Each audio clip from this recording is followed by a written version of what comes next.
This is an Alternerd reality podcast.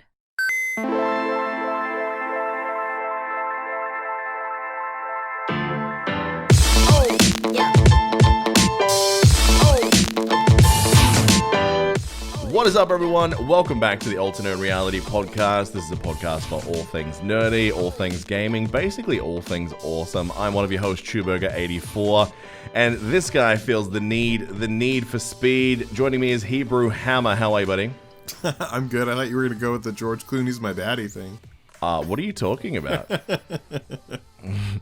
Patreons, I guess, will know what I'm talking about. Everyone else is going to be left on a question mark. Yeah, so for the Patreon, we let the camera roll for about 20 minutes before and a little bit after the show, guys. So if you want to sign up for that, we'll talk about the shameless plugs in a sec. But they tend to catch a lot of the nonsense that doesn't make the podcast, which, considering what's in the podcast, I think is really saying something. Mm-hmm. Now, this guy feels the need to catch them all. It is Pika Pika. It is Piker. How are you, man? I'm pretty good. How about you boys?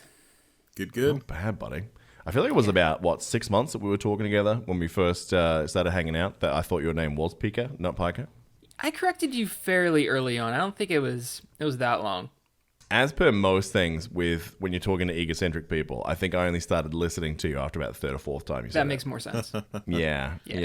I picked it up through osmosis. Like, I originally thought it was Pika as well, because it rolled off the tongue more than Pika anyways. It's funny, too, how people do that. It's just like, because I was doing it for a while in my head, and then when other people were just, like, making Pikachu jokes, I was the one going, it's Piker. Thanks, mate. You fucking idiot. You're the one that got it wrong. Yeah, how did you not know that? Just to cover for my own mess up. Exactly. All right, shameless plug stuff. Let's get through it quickly so we can get through to the good stuff. So, folks, if you are enjoying this podcast, most nerds tend to fly in packs. Make sure you tell your friends about it. That way you guys can talk about our show with us talking about games, talking about other things. So tell your friends about it. Join the Discord, discord.me/ANR, as in Alternerd Reality. If you are enjoying the show, head on over to Apple Podcasts and leave us a review. If you do leave out a 5-star review, we will read that out at the end of the show. So make sure if you have done that this week, you stay to the end of the show. We're going to be doing that very shortly. And then, of course, the Patreon is now live. We're running all the perks. We'll be reading out the names of all our supporters and having a chat at the end of the show. We had some great times with the patrons this week. So we watched the last episode of The Boys with a few of the guys from Patreon in an Amazon watch party, which was pretty great. We'll talk about that soon. They had the episode. What we do is, as soon as we finish recording, we immediately put up the unedited video of the podcast, so they have it right out of the gate. Unfortunately, through real life, it takes me about 3 or 4 days to get the editing done for the pod. So if you want to listen to it as soon as it's relevant, folks, make sure you sign up on the Patreon. Most of the great tiers start from the $5 and above. But of course, we love the fact that you guys are listening to us. Piker, how is sleep deprivation treating you, buddy? Poorly. Very, very poorly. The babe decided it's the perfect time for a little sleep regression. So after 3 solid weeks of, maybe waking up once around 12 or 1 a.m., she's now decided every 2.5 hours she wants a bottle. So it's just, it's a good time for Halloween because I'm a walking zombie at this point. Lead into it, I say. Yeah. What sort of zombie are you going to be? You're going to be one of the ones that's like really slow crawl shambler, like barely out of English, or you one of the ones that's like ninja parkour zombie? No, definitely not ninja I like fall down the stairs zombie. Yep. Nice. Yeah. So, that's a good question, actually. So for Halloween, like, what are you guys going to be doing? Because you have, like, small kids. Like, that's usually, like, the time to be going around the neighborhood and everything like that with your kiddos. Yeah, so to be honest, I don't know. We took my son yesterday to get his Halloween costume. He wanted to be a werewolf. And we took him to the Halloween store, and right next to the front door, and he'll be 6 in about a month. So to give you like some age reference, right next to the front door was like a 7-foot Grim Reaper, and scared the living shit out of him immediately upon entering the store. So we left without a costume. He didn't want to pick anything. He was terrified. So I asked him this morning, and I think he wants to now be Chase from Paw Patrol. So I'm going to go hunting for a Paw Patrol Chase costume and see what we can do. Something tells me that might be a hard find. I know. Is there some kind of like safe Halloween party that they're planning on doing, or is it like a Zoom Halloween party or something? I don't think so. I think the plan is, parents. So what we're gonna do is we're gonna leave candy outside our front door next to a big bottle of Purell hand sanitizer, so the kids can help themselves, and then they can disinfect and move along to the next house. And we'll probably, just make our way around the neighborhood and keep some social distance and make sure he's got some kind of mask on. So that's gonna be our plan. The mums group that my wife is in, because there's various mum text groups here in Dubai that my wife is a part of. One of them being like the local community we live in. So they've been talking about Halloween, like, we need to find a way to do it. It's like, dude, it's COVID. I said, why? I said, plus most of these kids are under the age of 2. Like, clothes for most kids under that age, like, it's a hassle. They don't care they're wearing a Wonder Woman costume. Whatever it is, they just want to get it off because, it is what it is. But I already said to Marie that, look, if she has to sign up for it, like, to be a thing, I said, look, I don't really want to take Leah anywhere. Like when there's kids and that everywhere, because kids are gross. Yeah. And ironically, there are probably more people wearing masks because of Halloween than there are right now. Like we've been really pissed off in the community recently because people haven't been wearing them. But so I'm working on something I haven't made since I was about 16, which is a Spud Cannon, to see if I can actually just fire pre-sealed bags of candy at people for at least 20 meters away. Just open the door and just and out it goes. Just get your candy and get the fuck out of here. Yeah, you should just yell at them, open your bag! And they'll be like, what? Open your bag. If you can't catch it, you don't deserve it. Yeah. So like pre-sealed, pre-sealed sandwich badge was probably my way to go. I said we'd like put stuff in there with gloves ahead of time, seal them up, and then just basically put them in a box, and then just either leave that out the front. But then like what you worry about there is like as each little gremlin puts their hand in there and they've just licked a Snickers bar off their finger, just goes all over the rest of it. You're like, oh. Yeah. So I think it'll probably just be, open the door and then just, fire it across the room and see how we go. Yeah, so, I mean, that sounds a lot more fun anyways. So. Definitely. I mean, fun for me because, like, even if a kid's not asking for candy, as I see him walking by, it's like, oh, that's that little shit that threw that thing at my car. It's going to be good. Yeah, I like it. That's a good plan. Yeah, what are you doing for Halloween? Because you're in a college. I imagine that this is like prime. You get to dress up as something awesome, and like I imagine there's quite a few young ladies that just go, by what factor could I increase my hoe ratio right now? Like 500%? Usually yes, but not like I wouldn't go to any party. There are some parties going on that I know of, but there's no way I'm going to go to any of them. Even after having COVID, I'm still terrified to get it back and get it worse. So, I'm not going out. I'm willing to bet any money in the world that on a college campus somewhere in America this Halloween, you are going to have some guy that basically has a sign that says free nasal swabs directly above his penis. Probably. I'm sure. Yeah. I mean, if he's not, America, you've disappointed me. Because I feel like there's been a proud tradition of guys just being absolute feral fucks and just go, man, it's Halloween, dude. It's Halloween. Like, what do you want? Yeah, any excuse possible. Yeah, it's there. Yeah. I guarantee we see a surge in COVID in the US post-Halloween. Oh, no way it doesn't happen. Yeah. It's like one of the holiest days of the year. You know what I mean? Everyone's wearing costumes, and it's just like, sorry, I'm not the slut, Wonder Woman is. And the guy's just like, no, man, I didn't fuck that chick. That was Batman, Just look at the frat Reddits, like the day after Halloween, and I promise you'll see some crazy shit. It's like 90%. Does anyone know where to get Plan B at 4:00 in the morning? Pretty much, yeah. Yeah. Yeah. Jesus H. Christ. Hey? As a dude that was in a frat, there's plenty of things post-Halloween I'm not going to talk about. Yeah. What frat were you in? Pi Kappa Alpha, which is where my name comes from. Is it really? Yeah.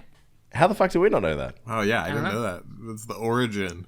Ah, you are that much of a frat lad that you've adopted it into your handle. He's made it into You're it. You're a back closet. when, and it just kind of stuck, unlike some diseases I successfully avoided in college. Something tells me you are a closet lad at levels that we don't even know about. I think you were like Frank the Tank at university, and we have no idea how much of a legend you are. Through the quad. Yeah. There's like right now, this podcast, because you're in it, is being broadcast across an entire university's PA system. Like, I guarantee it. 100%. Frank the Tank. I'll do one. Yeah, I mean, I'm not the biggest dude. Like, I'm pretty like scrawny. Like, I'm 6 foot, but like I'm pretty thin. But I could hold my own in college. Yeah, so. but you're like 60% cock though, so I mean you make up for it. I'm like tripod. Try exactly. It's a kickstand. That's right. All right, boys. What have we been playing this week? Want to start with you, Pika? Dude, so now that the MSF is out of my bloodstream and it's now also deleted from my phone, which has been glorious. It was a weird kind of purge process, you know, a little strange for a while, but I think I'm finally over the infection that was. And man, in hindsight, you really start to see just how toxic that game kind of was. So now with like all of my free time from not playing MSF, I have just fallen crazy into catch-up work mode and really haven't gamed too much. But the one thing, guilty pleasure game I have fallen back into after a long time away from it, and you guys are going to make fun of me, Bloons Tower Defense. Man, I forgot how much I liked that game. That's a weird one. I know. What is it? Have you ever played it? No. What's the first word you said? Balloons? It's balloons. Yeah. Oh, So no. basically there's all these different sort of maze like maps basically, Okay. and you have different types of monkeys that have different types of attacks, and balloons come flying down this track and you have to pop them all before they reach the end. Okay. Yeah, And you gain experience and you upgrade your monkeys, and there are metal balloons and ceramic balloons and all kinds of different balloons that you have to pop.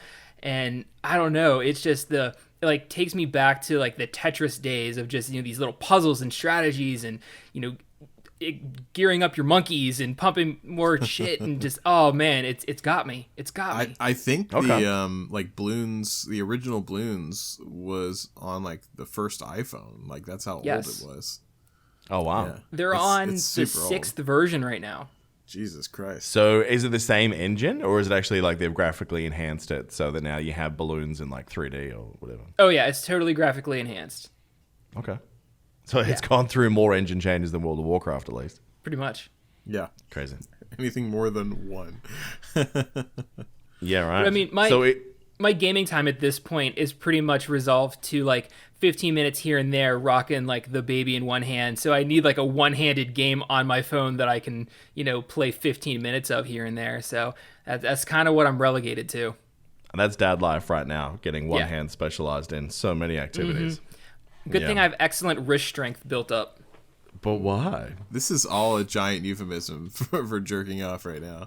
What, balloons? Just like, oh man, I need to go take care of my balloons right now. I need to go pop them. One of them feels like it's a ceramic balloon right now. That's how bad it is.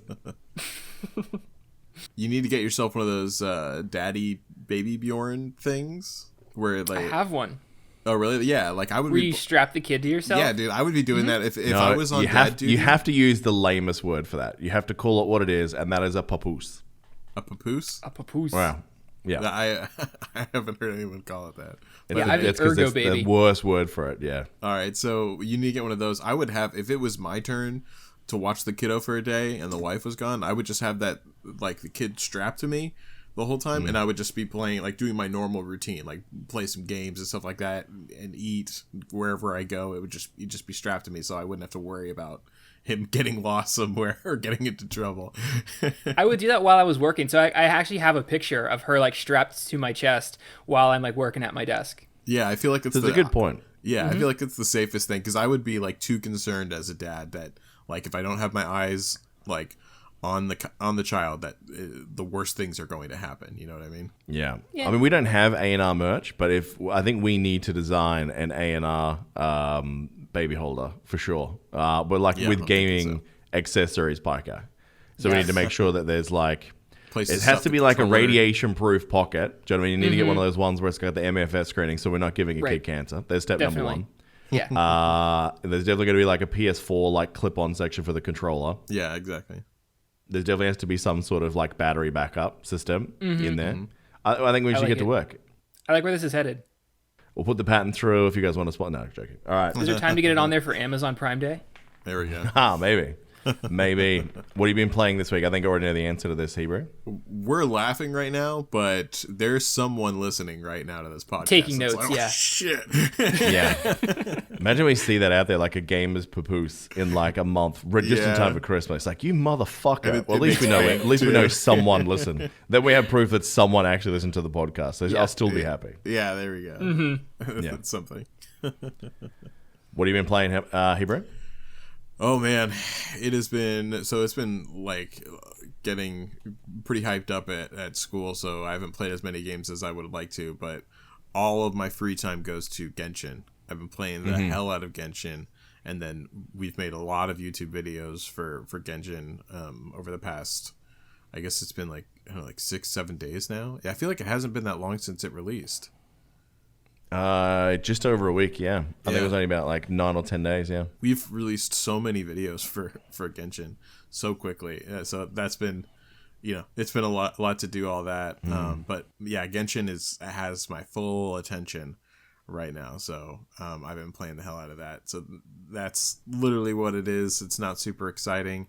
I've been rewatching The Walking Dead because it's been so long, like the final season, or not the final season, but the most recent new season just came out on Netflix, so I'm always a season behind, but it's been so long since I've watched it. I feel like I just want to watch all the way through it again, and the first couple of seasons were my favorite seasons anyways, so yeah, it definitely has not been getting better. There are some moments where you still get the whole oh shit factor, but I'll be curious to see if you're rewatching the whole thing through, like how that feels for you, because I remember entire seasons and characters that I was like, oh, this is dragging, or this person sucks. Like, remember T-Dog from the first couple of seasons? That guy was useless. When he died, I was like, thank fuck, man.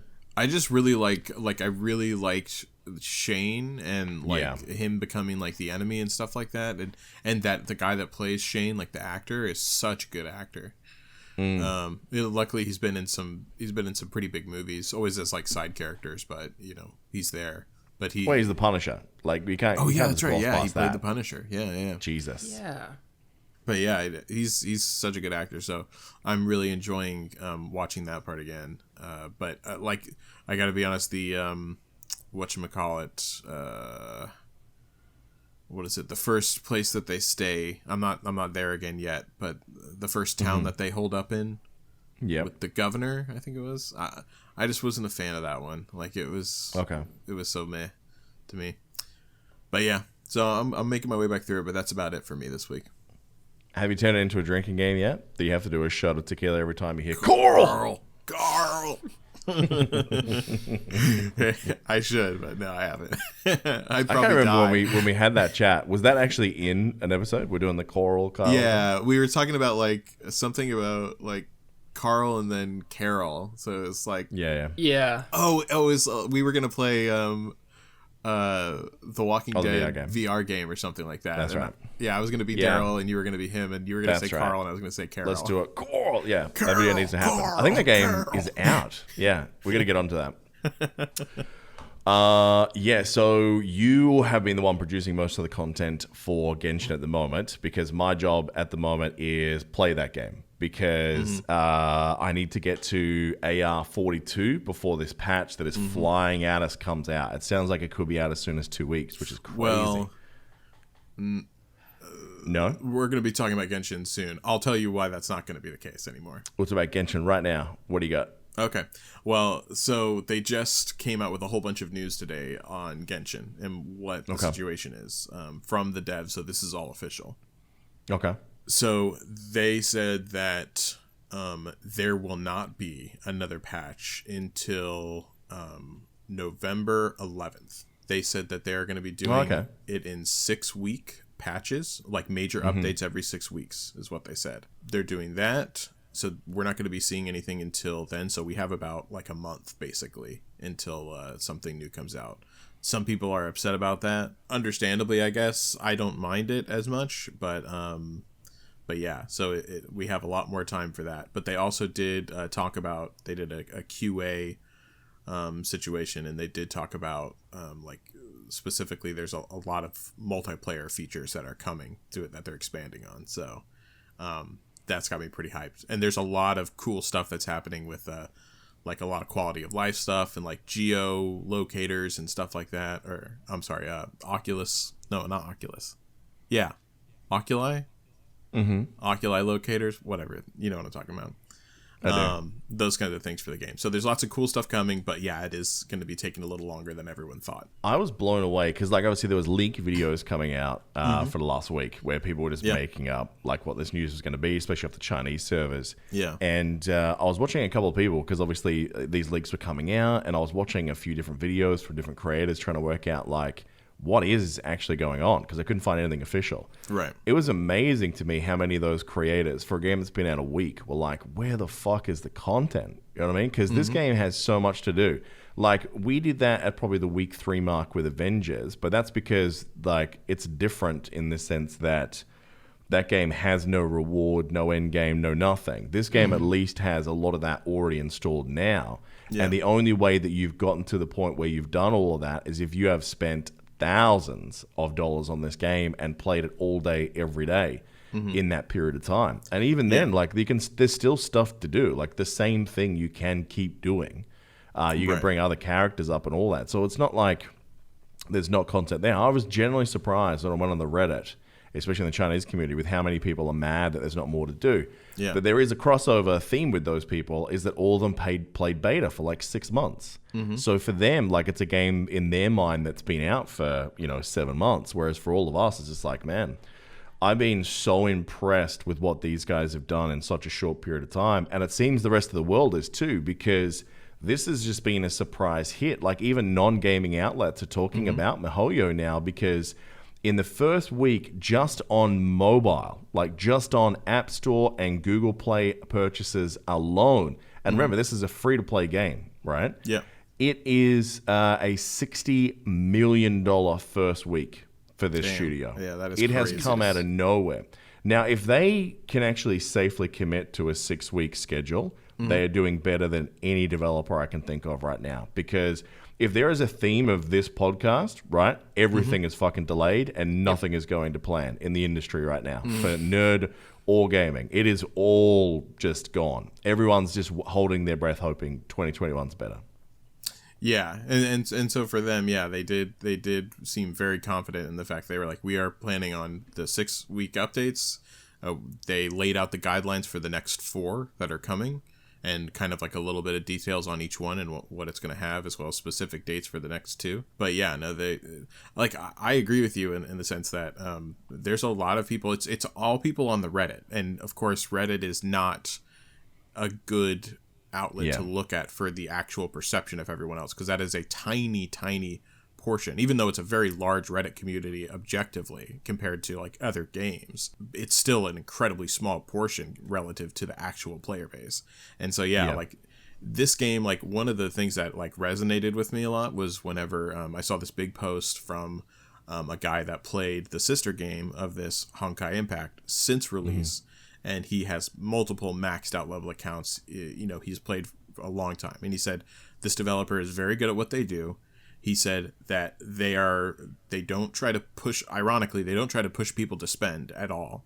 They actually, like with the resin system and everything like that, like people are saying that, it's super limiting and stuff like that. And he says that he understands that. But what they actually are planning, like the way that they work it is that amount of resin that you have per day should, if you do just use that per day, that should bring you to the next content release in a steady flow of content. Does that make sense? Yeah. So like that's what they advertise for. So it's not like they don't really want you to spend all day on the game. They want you to hop in, have some fun with it for like an hour or 2, at most, and then hop out.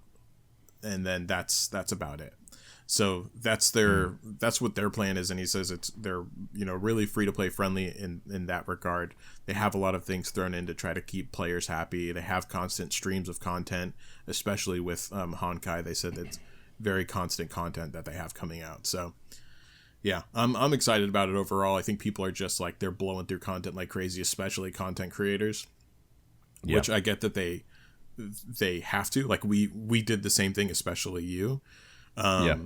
but that's kind of like a necessary evil, and you can't get mad at the fucking developers because you just, did a speed run through the game. And now and that's Chu's style. He devours games. Yeah, and that's fine.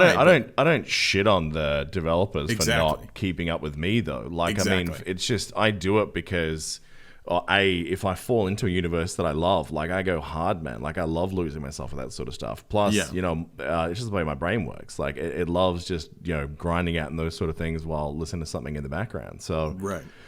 Yeah, it's I just cannot love this game enough right now. Like Genshin's been just, as I said, a surprise hit. We talked about it a lot last week. I'm not going to rehash the same points, but the reason I disagree with that resin system being like not enough is that a lot of people are basing it on if you're smashing through content right now, every 5 adventure ranks, you're having to spend a ton of resources to be able to like level each of those characters up that day or over a period of days. And the way that resin works in regards to farming is that you can repeatedly farm dungeons over and over and over and over again to get the specific materials that you need to level up very quickly. And they rotate those around on different dungeons. So it might be for Keishing, you need to go into a certain dungeon Tuesdays and Saturdays. If you want to level up Diluc, you might need to go into a different one on Wednesdays and Fridays.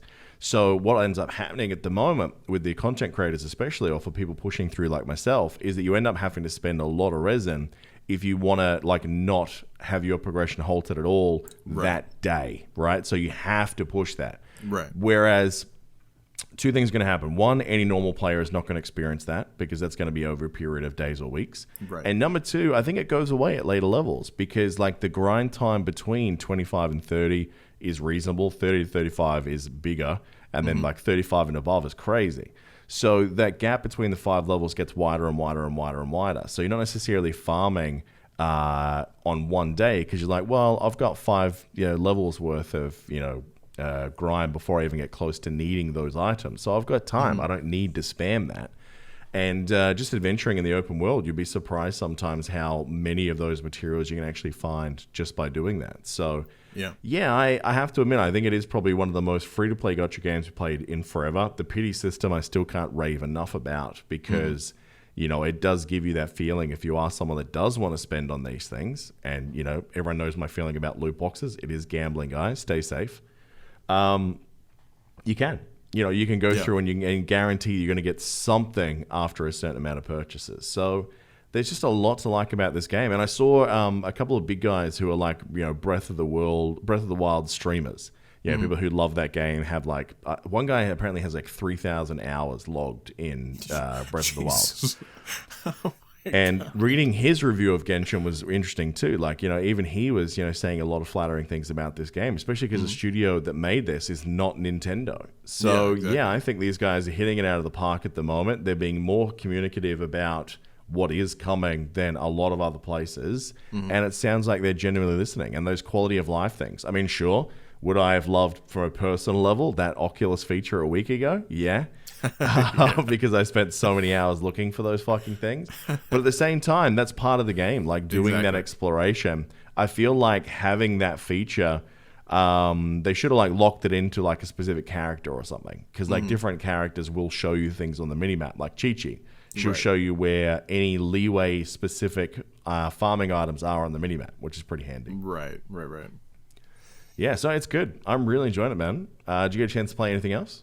Me? No, not really. The question is Pika going to hop in on the Genshin Impact? Is he going to get impacted?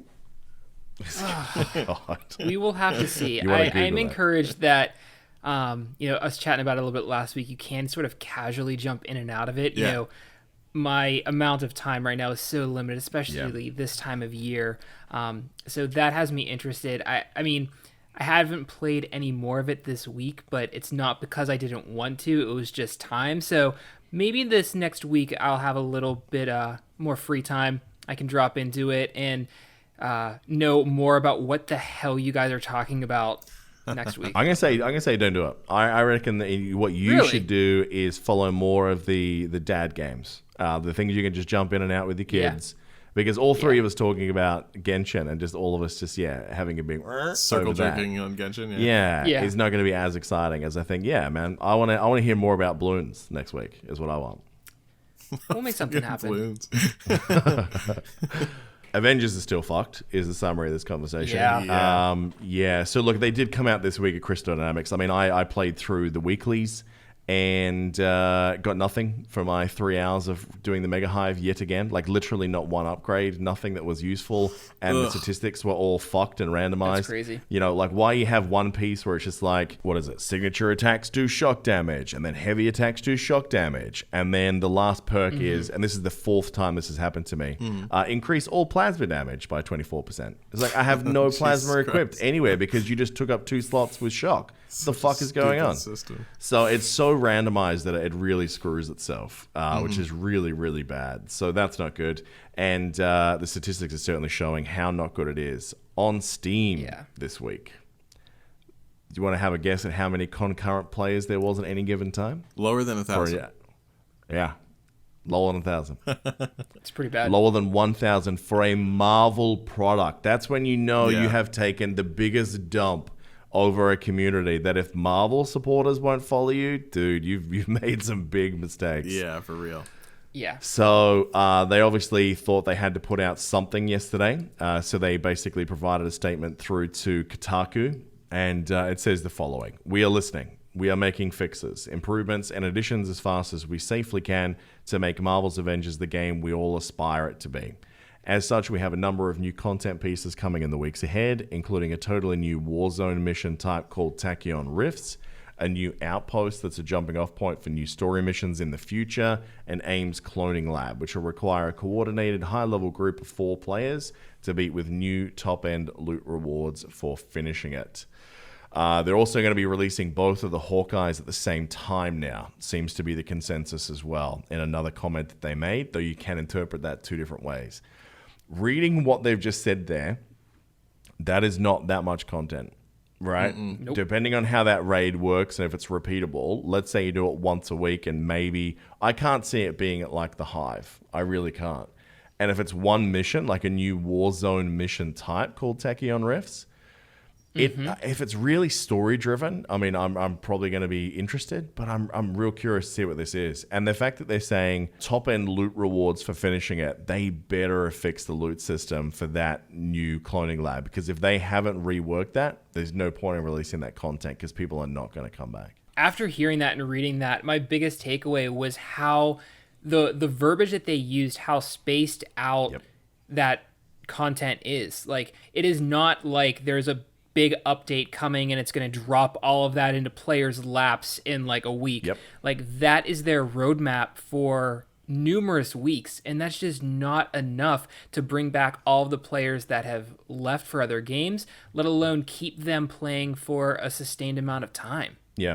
Like, the fact that we know what MiHoYo is doing in 6 weeks' time, and we don't know what Crystal Dynamics is doing in 6 weeks' time, given the size of that company, is fucking crazy. Exactly. And that's the thing. It's just like I honestly think that, like, Genshin's probably bigger, too, than Avengers. In regards to what, content and maps and stuff? Like, yeah, content, it is. map-wise. It 100% is, yeah. Yeah, and so, like, the fact that, you know, Avengers still has game-breaking bugs. Not even just bugs, still game-breaking bugs. And the fact that they haven't put out any of the content that they said that was going to come out very quickly after launch. Like, because I'm assuming the, whatchamacallit's still not out, right? The raid? Nope. No, that's the thing that I was talking about there. The cloning thing? The new cloning lab, yeah. That's the raid. And so then, and the raid's only going to be 4 people as well. So it's not like they've made that any bigger. Yeah. And I have no doubt that a lot of what we're going to see there is not new content. It's going to be recycled rooms with the same fucking objectives, doing the same goddamn things with the same goddamn enemies. Like, we already know that it is, because the cloning lab, one of the things they fucked up on the second week that the game came out is they accidentally released it in the first part of the patch. So people played through the first section, and the first section literally looks like a hive. Jesus and Christ. Then they get through, and there is a new boss fight, like one new boss fight. But my concern is if that's not repeatable during the week. Like, if it's a one and done, then, well, I'm going to log in this game for, an hour and a bit a week, and then just bail again? Yeah. And that's I just don't know not enough. I care enough. Yeah, it's just not enough content. Like, that's not quality content. That's, like, barely enough to try to survive. And their attitude that they had with this, like, in this article, is, players will return after the update. Yeah. Players are going to come back. We know it, guys. Like, no, fuck you. Yeah. I'm done with that game, honestly. Like, I don't see me ever coming back to it. They're just, and it's because of them, their attitudes, and their disrespect for their community. Straight up. And their lack of confidence. I think they're definitely, I'm not as harsh on it, I think, as you are. You've been really burnt by this. But for me, I think so many people have seen the No Man's Sky Destiny journey and gone, it's okay. Or even Division to an extent. It's fine. People will stick with this. But no, I mean, people are being much more careful. And we've spoken about value adds so much this year. Like, people want value for their money again. Like, we're seeing it. Like, Game Pass is going to take over the world. Just you watch. It's happening. So, yeah. Yeah. Squadrons. Did you end up getting it at all, Hebrew? No. No, I haven't, because I just haven't, committed to getting Steam and figuring out how to make that work on my Oculus. It is so easy. I'm going to talk to you about it later. Anyway, we waste time on this again. So I spent a couple of hours. Unfortunately, I didn't get that much time outside of Genshin to play that. It's fun. It really is. I played a couple of multiplayer games because I wanted to have that under my belt before I came here. I only played 4 of them. And I have to admit, the dogfighting in that is way more fun than the story. The story is relatively weak-ish, even by Star Wars standards at the moment. So it's okay. It's very brief. It's literally just an expanded tutorial to just go, this is how to do a barrel roll, all that sort of stuff. So it's really fun, and like the different loadouts for your ships. And then just watching like other players and how they pilot as well is super interesting. Like, there's other guys that obviously don't understand the physics of like flying. So you just watch a guy flying in a straight line and you just bury him. And there's other guys that are just like, they'll get in a TIE fighter and they'll go, yeah, man, I'm going to go head to head with you in an X-Wing. And they'll just fly straight at you shooting. And it's literally, you're both just shooting at each other, firing in a straight line. I've pivoted all my power to shields because I know what's coming. And I put on the forward shields because I have 1,000 buttons and I can do that on my flight stick. And this guy's just like, rah, and then you murder him. And then another guy's behind him. He does the same thing. You're like, oh my God. Then you get this dude that's obviously mastered drifting, right? So drifting is this thing they've brought into this where it makes sense from a space sort of game. So what you do is you hit the boost button. So you basically fly super fast. And then what you do is you hold down the drift button as you turn into a different direction. And what it does is it basically like cuts the engines as you pivot the ship, like on thrusters. So you can literally turn on a dime. You can just bolt back the same way you came. And then you can get into like mini drifts where basically you bang one to the next, to the next, to the next. So you see these guys that like, and I love doing this myself. Like, I'll fly right as someone's right behind me. I'll sort of cut really close to the edge of like a piece of debris or an asteroid or something. I'll kick it backwards, and I know that guy's going to be following me around the corner and fire at him from a direction that you wouldn't think would be possible. So those sort of moments are really, really fun in that game. And the fact that it has that Star Wars element of, you're hearing the quad cannons firing from the X-Wing. You're seeing those proton torpedoes go out there. You hear the noise of a TIE fighter just breezing past you. Like, all those things combined are really, really fun. I like the dogfighting much more than I do the missions where it's like you got to dogfight and take down a capital ship at the same time. The capital ship, taking those down is pretty satisfying, but for me, it's all about that dogfighting. Like, all I want to do is try and outfly the guy that's trying to murder me at the same time. That is really appealing. What about those chicken scenarios where you two just start flying at each other and you're like, who's going to budge first? Well, there's a mini game in that. Like, I think most people at the moment are kind of like, I think a lot of people, if you're playing up against scrubs, are probably going to be like, guys will have a lot of kills from that because if you've come out and revived fresh, the assumption is, well, that guy was in the thick of combat, so I'm probably going to have more health than him, right? So, I think there is a strategy in that. But if you know what you're doing, what you're going to do is probably barrel into that. You're going to move your ship just a little bit so you're getting a couple less shots than he is. Not much, but just enough side-to-side play to not lose your targeting reticle on them. And then what you're doing is diverting all your powers to shields. If you really know what you're doing, you'll put more power in the forward shields, so you won't have as much outgoing damage. But certainly, and then knowing the different types of craft as well.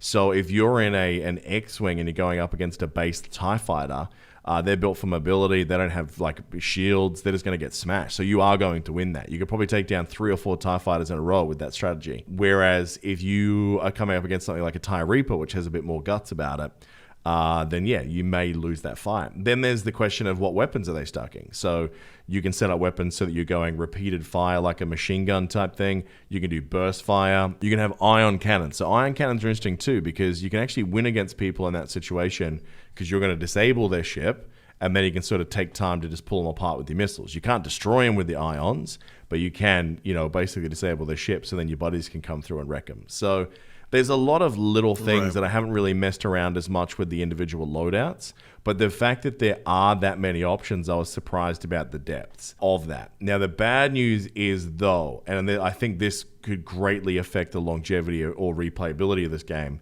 there's only 6 multiplayer maps, and we heard from the developer this week that there will only ever be 6 multiplayer maps. They have no plans to release any more content for this game, and that's why it was so cheap by other standards. Well, not cheap, but it was less expensive. It was a $40 release. You will not see, at this point, any more content for Star Wars Squadrons, which I think is a bummer given how much work went into it. And it's probably the most satisfying VR experience I've had so far in a flight game. And I enjoyed E-Valkyrie when it first came out. I enjoyed Elite Dangerous, but I do need to go back and give that another chance, to be honest, because the flight stick that I had just did not have enough buttons for that game previously. The one I've got now, different story. So I think I might be hooked on flight sims and VR with a flight stick, boys, because now I want to jump into Star Citizen. I know that doesn't have VR support. I hope that changes, but yeah. What about just flight sim? Yeah, I'm definitely jealous. So they're bringing in a VR for Flight Simulator. They're working on it right now, as a matter of fact. When that comes out, I think the ability to actually sit in the cockpit of a real plane, that's a cool experience. Like if you can be in the cockpit flying a 747, is pretty rad. And then being able to flip the different dials and, having more of a realistic flight setup now as well with the X56, like being able to do things like twist and whatnot on the X-axis as well as the Y is pretty cool. So, and the Z-axis as well. So, yeah, I like it. Well, the thing I know now is that once you said there's drifting in it, I think we know where the Fast and Furious franchise is going next. So you already know that they've announced the next one is going in space, right? I'm actually not bullshitting you. That was announced. Are you fucking serious? I am absolutely serious. Just what I thought. I was like, this is obviously so ridiculous.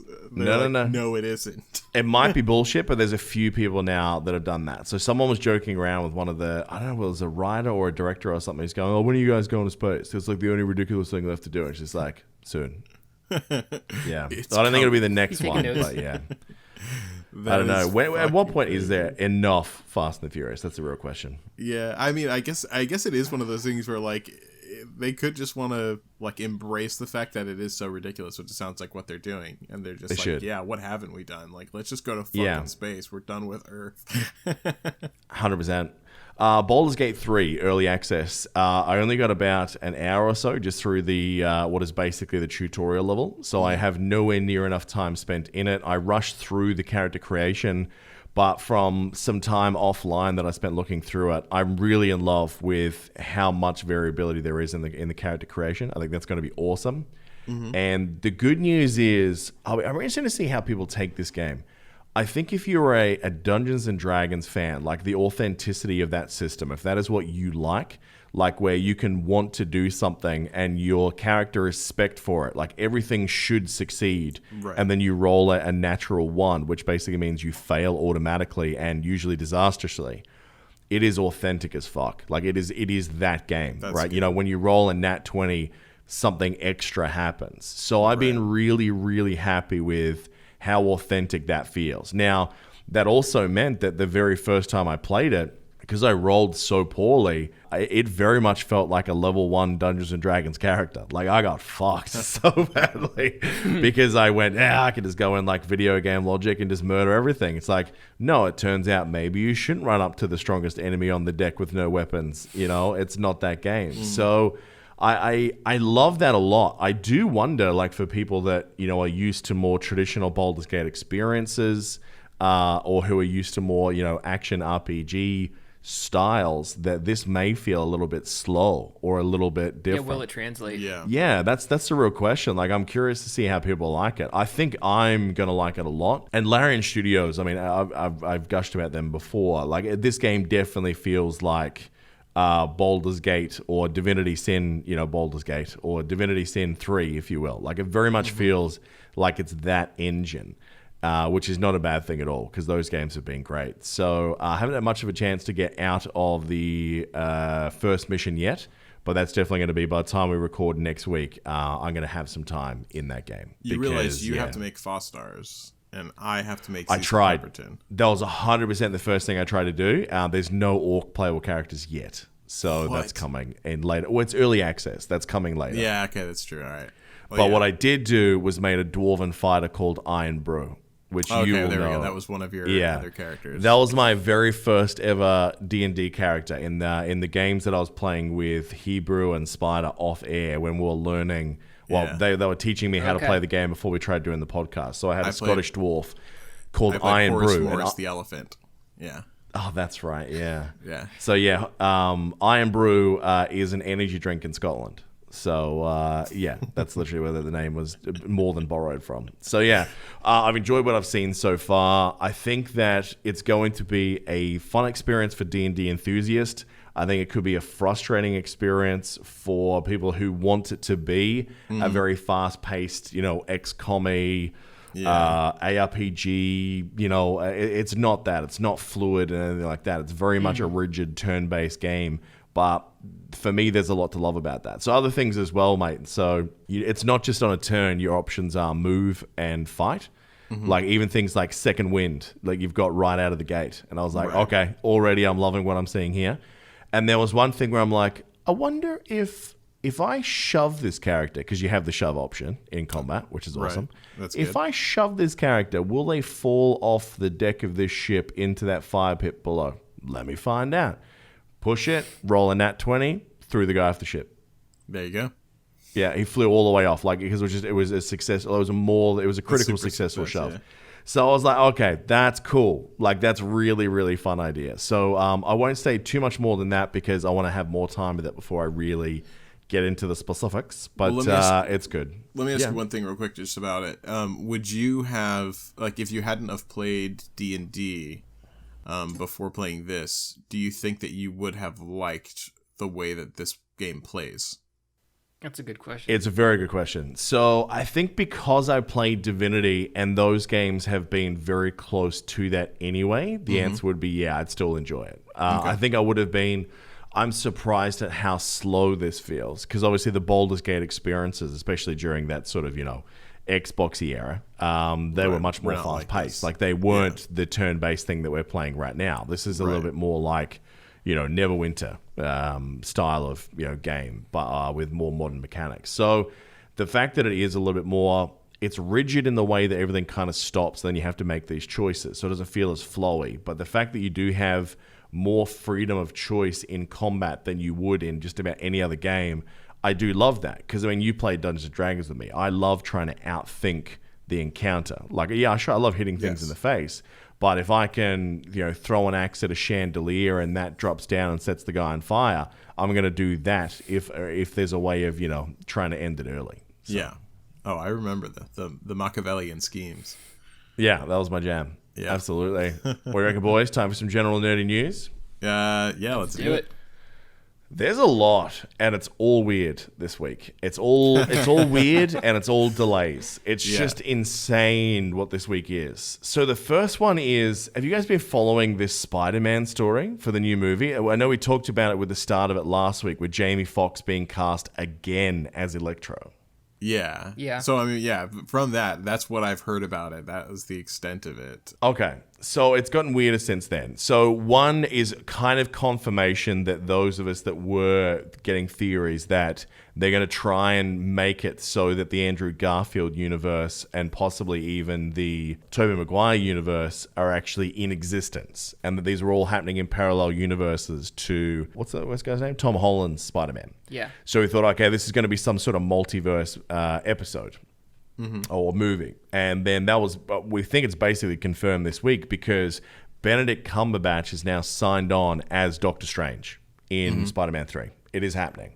And the fact that we know that the multiverse movie that he is in will be before that, it seems to be he's going to be taking over the role of sort of mentor, if you will. So he's going to be like the new Tony Stark sort of father figure-ish type thing, is the theory to him, as well as perhaps exploring different universes. There's some reason to do so. So Electro's been in, and there has been rumors, and this is only rumors at this stage, I couldn't find anything that confirmed it, that perhaps Maguire and Garfield had been in talks with Sony. I have a sneaking suspicion that's the direction they're going to go. Yeah, live action Spider-Verse, yeah.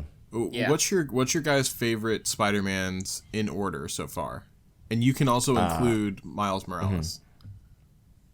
Are you talking? I mean, what are we talking here? Are we talking about in film? And if you're saying that, then obviously Spider-Verse is still animation. Or are you talking about games as well? No, not including games. Just like from what we've seen in the movies. Well, Miles Morales has only been in the Sony Spider-Verse one. Yeah, I know. I'm including him. Yeah. For me, Tom Holland is my Spider-Man. Like, he's very much the younger guy, the kind of nervous but, charismatically funny at different times. He was mine for sure. And then I'd say Garfield and then Maguire last. Just because there was a lot about the Maguire one where he was more emo in a lot of cases than he was Spider-Man. So if you're factoring in the Miles Morales from Spider-Verse, though, it's probably Tom Holland, Miles Morales, Garfield, Maguire. Okay, Pico? Tom Holland, Miles Morales. I didn't mind, what's his name? The Tobey Maguire that much. I'd probably put him third, and then Garfield fourth. Now, before you leave him at third, I have 3 words that I want you to reconsider, and that is Spider-Man 3. Yeah. Yeah. I conveniently fucking black emo Spider-Man, really? Yeah, I know. And That the was- worst Venom casting ever. Yeah. Fucking my Yes. God. Hands down. Topher Grace? What the shit was that? That was the weirdest move. Yeah, it was horrible. Oh, God. I got a D-erection just thinking about that. Yeah. It inverted. Yeah. All right. So for me, my ranking would be, I'd probably say Miles Morales first.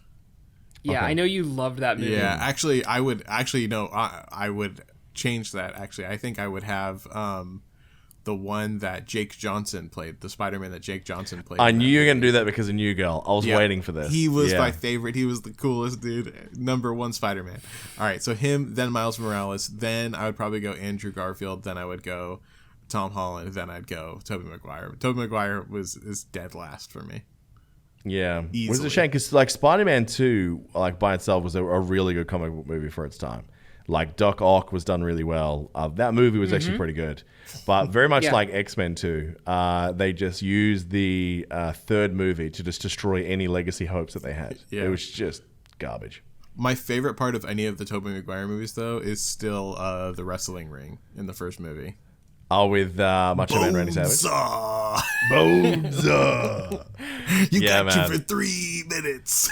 I remember playing the adaptation of that on the Xbox as well. Yeah, That was a yeah. good game. That That was was a really actually- good Yes, game. it was. Yeah. Yeah. I liked that. I don't think there was a wrestling scene, though. I don't think you got to play that in the game, did you? No, I don't think so. Missed opportunity, I feel. Yeah. trying to remember, yeah. Yeah. So it's such a weird thing. I mean, I love the idea of it, but I don't want to see them do the Spider-Verse that way. Like, I think there's so many other ways that they could. But the spin-off potential is obviously massive. And what Yeah. they're doing with this universe, I mean, who the fuck knows? Because like we said, in the Morbius trailer, Michael Keaton was in it. What does that mean? Like, what is it that Sony is actually trying to go towards?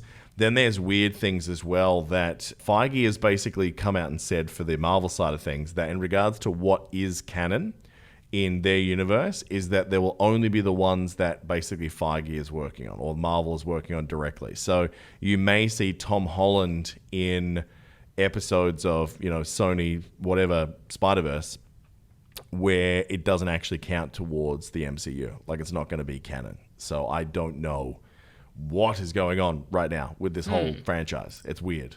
Yeah, I think that's what makes it so Yeah. odd and confusing. Is just that, like, we have so much going on with them, and there's, like 2 different studios that are building universes simultaneously, but trying to stay still somewhat separated with each other.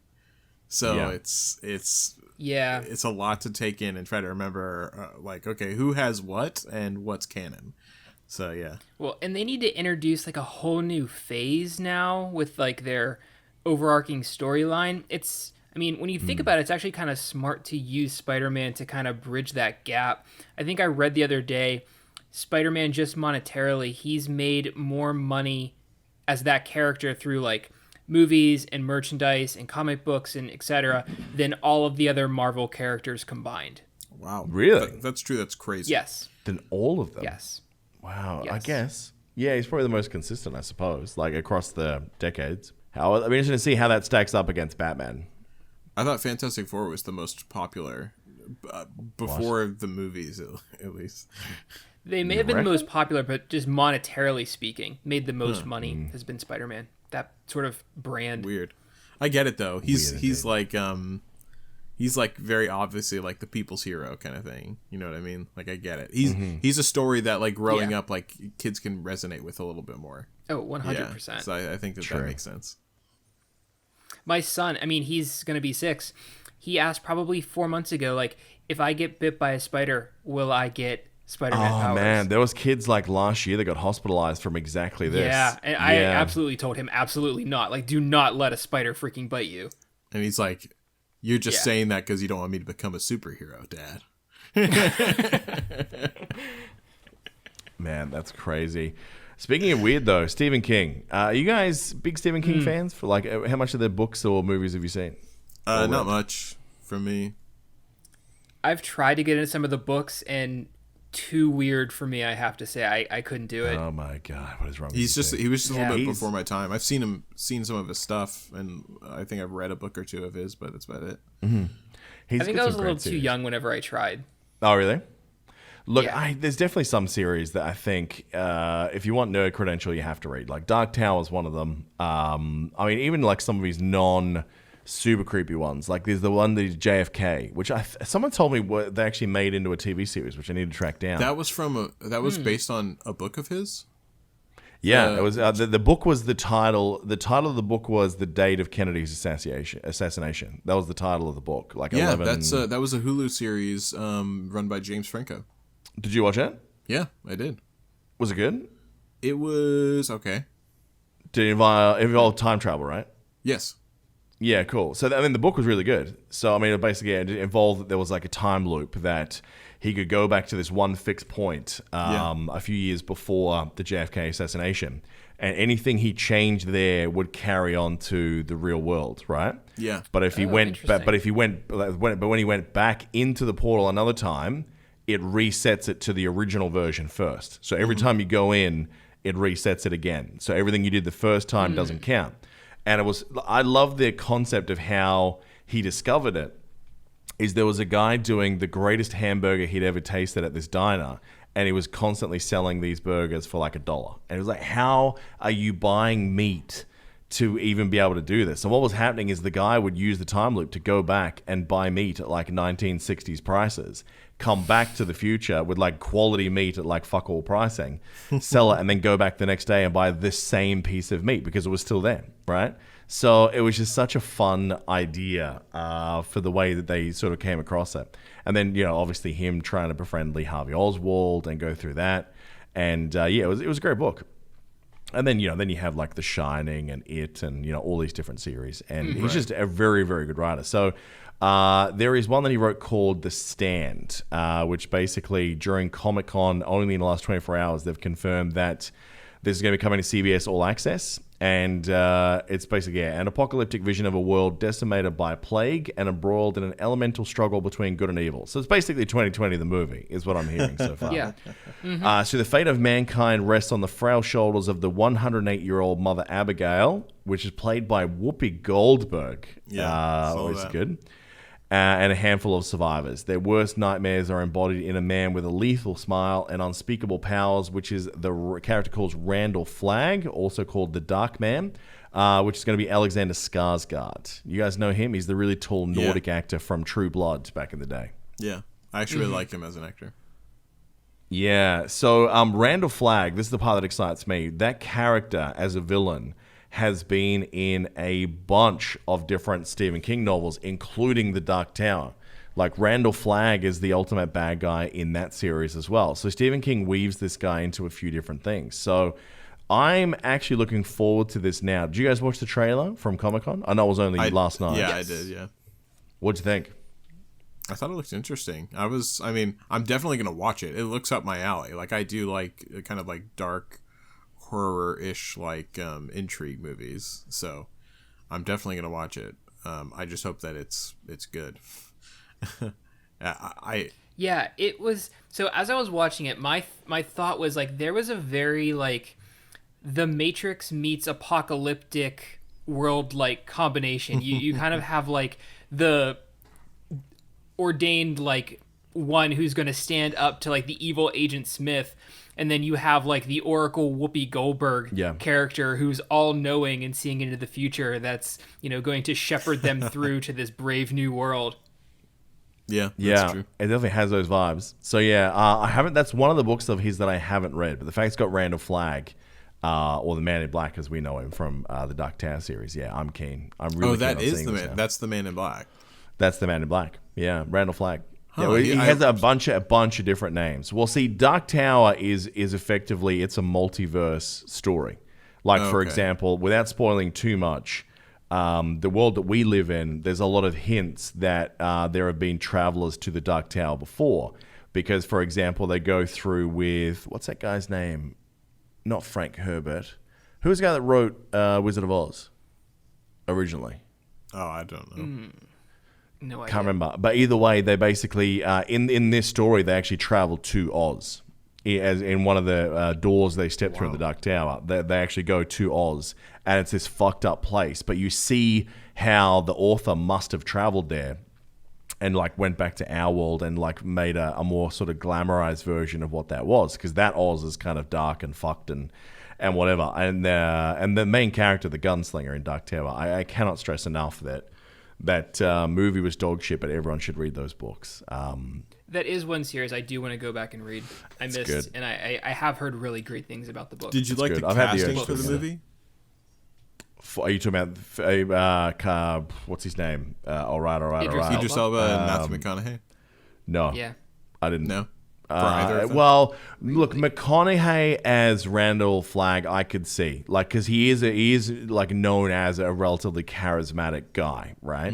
So I think McConaughey was not bad casting, but for my Roland, he wasn't the way that I felt Roland was. Like, he's this old, grizzled gunslinger that has, he's missing fingers and, he's seen some shit. For me, it's basically like a Clint Eastwoody type vibe that I think was missing from that. Idris Elba is a wonderful actor and is one of my favorites in so many roles, but I wouldn't have cast him as Roland Deschain. No way.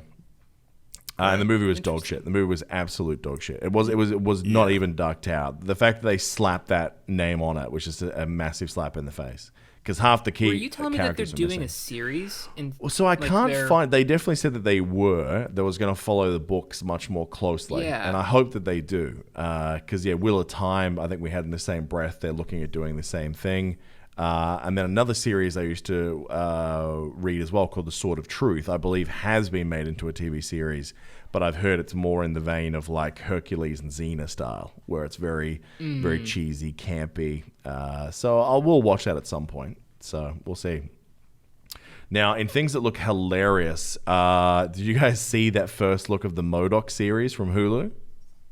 Yes. Yes. Yeah, it's basically Marvel meets Robot Chicken with Patton Oswalt and some great comedic actors doing voice acting for this. This looks hilarious as all shit.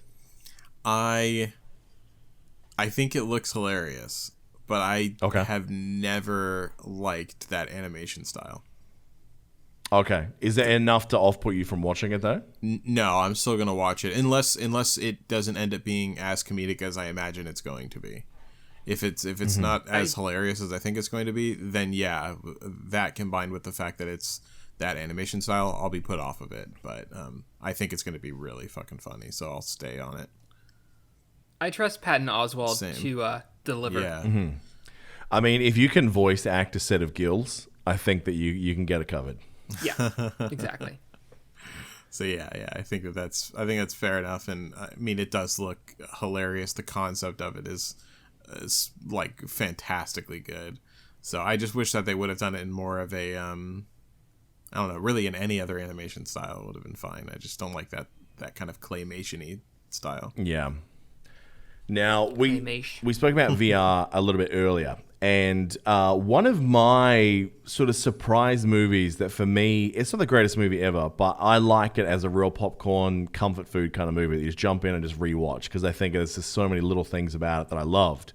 Was Ready Player One. Did you guys see that? Oh yeah, I really enjoyed it for all the Easter eggs, like for gamers. Yeah. Yeah. Did you watch it, Parker? I didn't because I wanted to read the Wow, book first. dude. See, everyone, that is one thing I haven't done yet that everyone tells me that if I want to like fully, get the platinum trophy for Nerd, that I have to have read that book. So But you can watch the movie and then read the book. There's no apparently you excuse. get mad That's if the you do that. that's the wrong Nah, order. there's no Yeah. excuse. You gotta watch the movie. If you haven't read the book, you still have. Look at you now. You still haven't read the book. I know. I need to get the Audible. Yeah, so I need to do the same thing. So maybe we should make that a Yeah. project that we should do at some stage. Maybe closer to Christmas, book we'll club? both read that book. Yeah, I agree. Yeah, A&R Book Club. That'll be the new podcast. So I was reading I like Eat, it. Pray, Love, guys, and I'm gonna go on a yoga retreat and just farm Really myself. found myself. Yeah. Yeah. Found myself deep inside my own prostate because I'm full of shit. So yeah, they have announced the synopsis for Ready Player 2, which is going to be a thing now. So, days after Oasis founder James Halliday's contest, Wade Watts makes a discovery that changes everything. Hidden within Halliday's vaults, waiting for his heir to find, lies a technological advancement that will once again change the world and make the Oasis even more wondrous and addictive than even Wade dreamed possible. With it comes a new riddle, a new quest, a last Easter egg from Holiday, hinting at a mysterious prize, and an unexpected, impossibly powerful, new and dangerous rival awaits, one who will kill millions to get what he wants. Wade's life and the future of the Oasis are again at stake, but this time the fate of humanity also hangs in the balance. I would love this universe being more fleshed out, and I honestly think that VR companies missed a massive opportunity when that movie came out, dude. And I'm hoping that they try and capitalize on it now because the basis of that movie, it just lends itself to some real potential for a VR platform. Yeah. I agree. It sounds really cool. The concept behind it is absolutely fantastic. I mean, like, I think all of us as gamers can agree, like, the idea of doing what's in that movie is fucking sick. I would love to play a game like that. You just hop in and do whatever It's you want. funnily enough that this news was out earlier in the week as well. So when you go to some very, very high end, and there's not many of these around the world, but very, very high end VR parks, they have an Omni Treadmill. Have you guys seen one of these? Yeah. No. It's an Omni it's either Treadmill? a circle or a hexagonal based platform, depending on which company's Okay. made it. And basically, you are literally harnessed in. And most of your weight is taken by the harness, but just enough that you still can stand and walk and that sort of thing. So an Omni Treadmill doesn't move on its own, but you literally can move in 360 degrees. So when you start walking in a direction, you will walk in that direction in the game. And the haptic feedback is just insane. So it allows you to literally like walk around a world in a way that seems much more realistic. Now, most of them, the running around has been pretty bad because obviously when you have to change directions, the treadmill has still got some momentum going with it. So that's apparently been one of the things that's been getting better and better. I've only seen like a generation one of these things. I've been hoping that Dubai is one of the places that just adopts this so that I get to play on one of the new ones. But the company that's been making these industrial versions has basically said that now they think they have the technology right, that they're going to start releasing somewhere in the next couple of years Omni Treadmills for home.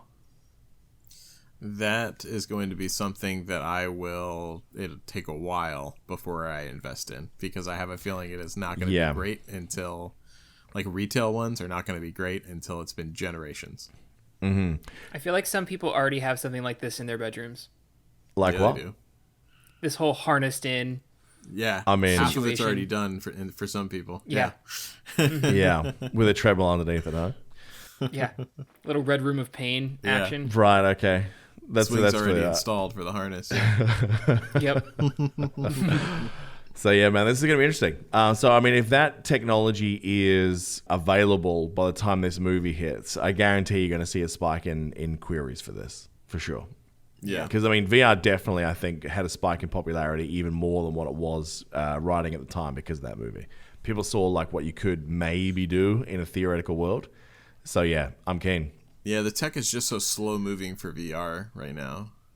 Yeah, well, mean, that's for the a thing while, too, because like most VR editions that have been made very quickly are about porn, and like I don't think treadmills are really, you know, gonna add to anything, you know, unless it's like Not the a way I do naked it. porn. Yeah, it's a naked porn star running away from going, if you can catch me, you can fuck me. You know, that's part of the game now. Yeah. Probably the best way to get people in shape.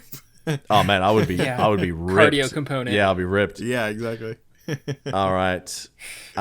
Jurassic World Camp Cretaceous. Do those string of words mean anything to you guys? Indeed, they do. Oh yeah, Have you watched it? For you, that definitely makes a lot of sense. Yeah, so when it came out, my son, I mean, anything dinosaurs and, you know, say goodbye to an hour and a half of your life, he's into it. Sweet. So he watched probably half of the season before he moved on to the next shiny object. But it was very well done. I mean, the story, the animation, the voice acting, it's a very good series. I mean, Netflix does good work with those kind of original animated series that they pump out. So how is this for kids? That's the part I don't understand. This is literally a movie series about dinosaurs eating humans. How do they do this as a kid show? I haven't seen anybody actually be eaten by a dinosaur. Okay. It's a lot of breaking out of their pen and sort of stalking the kids around the island. I haven't seen anyone actually been eaten before. Okay. See, I was curious how they did it because I mean the animation looks fantastic. Like I saw the ads for the first one, which didn't Yes. really come out that long ago, really. And now, obviously, it's been successful though. It's very new. Yeah, it's been successful though because it was only released in September, and they've already now got the trailer out for season 2, which is going to be coming in 2021.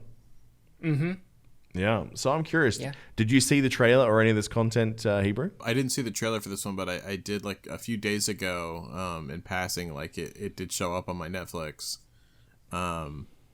And it looked like I did watch the trailer all the way through for that, but it was just for like the first one, you know, the first season.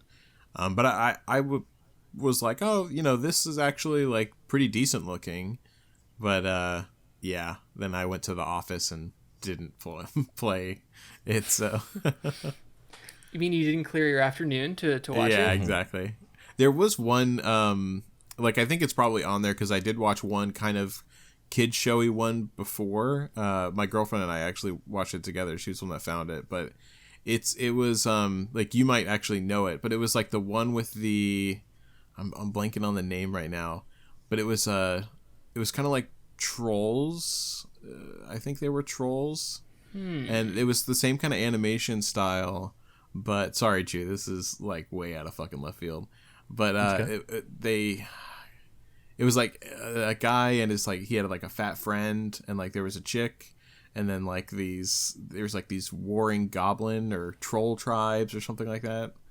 And I got nothing. Yeah, I'll have to find it. Not ringing any bells. It was actually surprisingly good. At least the first season. We started to watch the second season and we got very disinterested very quickly. But I'll have to like show you what it was. But yeah. Yeah. And you guys have to watch a lot on Netflix if you're having to go that deep to find that shit.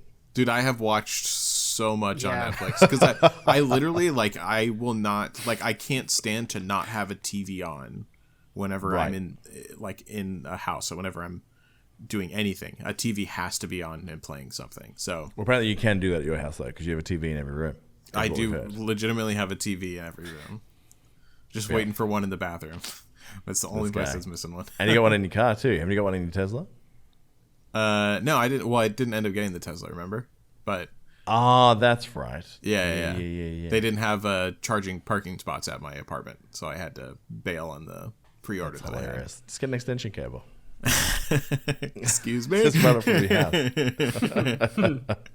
I can't really comment much on this because I have no idea of if this is a good thing, a bad thing, or whatever. But Amazon Prime Day is coming up this week, October 13th and 14th, promising all sorts of deals. I mean, what is the difference between Amazon Prime Day versus Black Friday or Cyber Monday as far as Amazon is concerned? I mean, it's all like similar shit. I mean, it's like quote unquote deep discounted items. You know, you're never quite sure how much of it is just a facade. You know, like I've seen tons of times whenever there's stuff that are marked at 40-50% off that it's not Black Friday. So, but either way, it's a day whenever they cut the prices down on a lot of things in Amazon, and specifically for Prime members as well, and. Yeah, it's good stuff. There's like TVs. It's a great time to buy TVs there. Any of the Amazon like made tech is also like really cheap. Like the what do you call it? Like the Echo and like they have like shitloads of them now. Like the Spot and whatever the hell. So it's like nerd Christmas. Yeah. It's okay. It's really based around like I'd say house technology more than anything else. Like there's so at least that's what they advertise the most. Like house tech kind of stuff. It seems to be on there the most. But there's something for everyone there. So it's good stuff. Yeah. I think last year I got a Roomba during Prime Day, pretty cheap for like $230 or something. So stuff like that, you can usually, anything tech related, TVs like you mentioned, a lot of the, Nest and home security, like video doorbells and cameras and stuff like that. A lot of computer components too. They'll have some deals on that. So yeah, if you're looking for a big ticket item or years past, if there's a Christmas gift or something that I'll have my eye on for the holidays, check it out and see if it's available on Prime Day. You do want to get on some of those things early because they do tend to sell out rather quickly. Yeah, right. Yep. Is it worthwhile like blowing your nerd savings on this, or is it better still to wait for Black Friday and that? Or does it just literally depend on the deal? I would say it just depends on the deal. It depends on what you find and if you like it. Yeah, I mean, I would say I doubt it's a situation where you're going to find it cheaper on Black Friday rather than Prime Day if it's like the item that you're looking for. Probably the same, discount. I wouldn't wait and look at Black Friday and think it's going to be more on sale than it will be for Prime Day. The Amazon tends to go pretty deep with these Prime deal offers. What I do professionally, I do work with some companies that are involved in Prime Day, so I kind of know a little bit about the behind the scenes, and you need to have X amount of inventory and be willing to discount it X amount in order to get it included in Prime Day, and you have to apply ahead of time. There's a whole bunch of hoops and stuff. So it's trustworthy, absolutely, and it is among the deepest discounted items you're going to find from Amazon throughout the year. Yeah, wow. Okay. Definitely worth keeping an eye out, especially coming up a console release. I can imagine that if you are looking for your kids, you're not too sure what to get. I mean, the amount of deals I reckon there's going to be on current generation, like PS4 and Xbox stuff, like from consoles especially. I think over the next 2 months they are going to free fall in regards to like pricing, because people are going to be giving them away, trying to make space for those new consoles in stores. But as we all know, like most of the major titles we've got coming up over the next year, they're basically being sold as Xbox or PS4 games with a free upgrade. Yeah. So if you don't want to get a PS5 or an Xbox new one now, not that you could if you wanted to by the sounds of it, maybe it's not a bad time to see what's around for the little ones. Yeah. I'm going to keep an eye out for a Switch. Yeah, good luck by the sounds of it, man. I think every man and his dog is in the same boat there, dude. But really? it'd be great to get you. Switch is back to being sold out? I think it will be with some of the deals that are coming up. I mean, Nintendo, tell me they're not going to want to have a push at the new title for the new console. I mean, they can go toe to toe still because they're their own thing. Nintendo's got a big dick to swing still. Absolutely. Yeah. All right, Invincible. Did you boys watch the trailer I sent you? Yep. Yes. Dude, what do you think? Okay, the music track that they used in that trailer is sick. Yeah. The game looks interesting. Wait, what? But The movie or the show rather. oh, sorry, I was thinking of the game. Sorry. Right. Yes, that animated series that Amazon is doing. I'm with you now. Yep. Hulu, I think. Oh, no, you're right. Amazon. Yeah. You're right. Yeah. Yeah. So this is. What do you think, Hebrew? I thought it looked awesome. It looked. I mean, first of all, was it J.K. Simmons? Yeah. Awesome Yeah, he's actor. the dad. Yeah. Killer actor. So that's awesome. And then it was so how should I say, like R-rated, like obviously It is. R-rated. Whenever I It saw is, him yeah. crushing the skull of someone, I was like, oh Yeah. shit. And it's always funny to see that kind of stuff in like cartoon animation. Like I thought that was hilarious. So yeah, it looks cool. I'm definitely gonna watch it. Yeah, it flew out of nowhere for me because I remember the comics being in existence, but not ones that I touched at all. Because you know who the creator of this is, right? It's Robert Kirkman, the guy that wrote Walking Dead. Oh yeah, I saw that in the trailer actually. That's right. Yeah. So I'm curious because obviously, you know, he's built two really cool worlds by the sounds of it with these two series. So yeah, the fact you've got this kid that, you know, is inheriting superpowers, possibly part of an alien race, depends on how closely they follow the comics. I read a little bit of the history of the character through Wiki and a few other nerd sites overnight. And yeah, he's actually a reasonably interesting type hero. And it's amazing how this is the second time in a month I've been like, oh man, never really heard of this hero before. Now I want to watch it. First was Hellstrom, and now is obviously this guy. So that's right. I'm glad that we're going into like the second tier kind of unheard of, let's try and find what we can bring into the limelight trend that we're seeing in 2020. And I still think we have Guardians of the Galaxy to thank for this. I think if you 100% can agree. make I was gonna that say the same movie thing. work, I think everyone went, fuck, we can make anything successful Yeah. except Justice League. Yeah. Under fucking Snyder. Let it go, son. Justice League and Fantastic Four. Yeah. Oh, God. Yeah, good point. Good point. They're going to try again. I think Of that they'll course do they're it gonna better try this again. time. I think they'll do. Well, they better this have to. They don't get it. They don't get another chance after this. I think Yeah. if they fuck the movie version one more time, but I mean, you gotta have more faith now. I mean, Yeah. it's not Fox who will fuck so many franchises Yeah. over time. It's back home where it should be with Lord Jesus himself, Mr. Feige. So, yeah. yeah. And the one thing that they Yeah. do consistently, they make fucking hits with their Marvel movies, even though it might not be like Yeah. universally liked. Like the ratings on those things and how well they sell, they're gold, and they're all like 90% or above on Rotten Tomatoes. It's crazy how consistent they are. Yeah. So Yeah, just give one guy a chance to make a plan, and I think it goes to show like what you can do. Like the Yeah. boys, like letting Kripke do what he wanted with that series, has just shown how amazing that is. yeah, having an actual fan be the one, like the brains behind it, and allowing him the freedom to do what he wants pays off.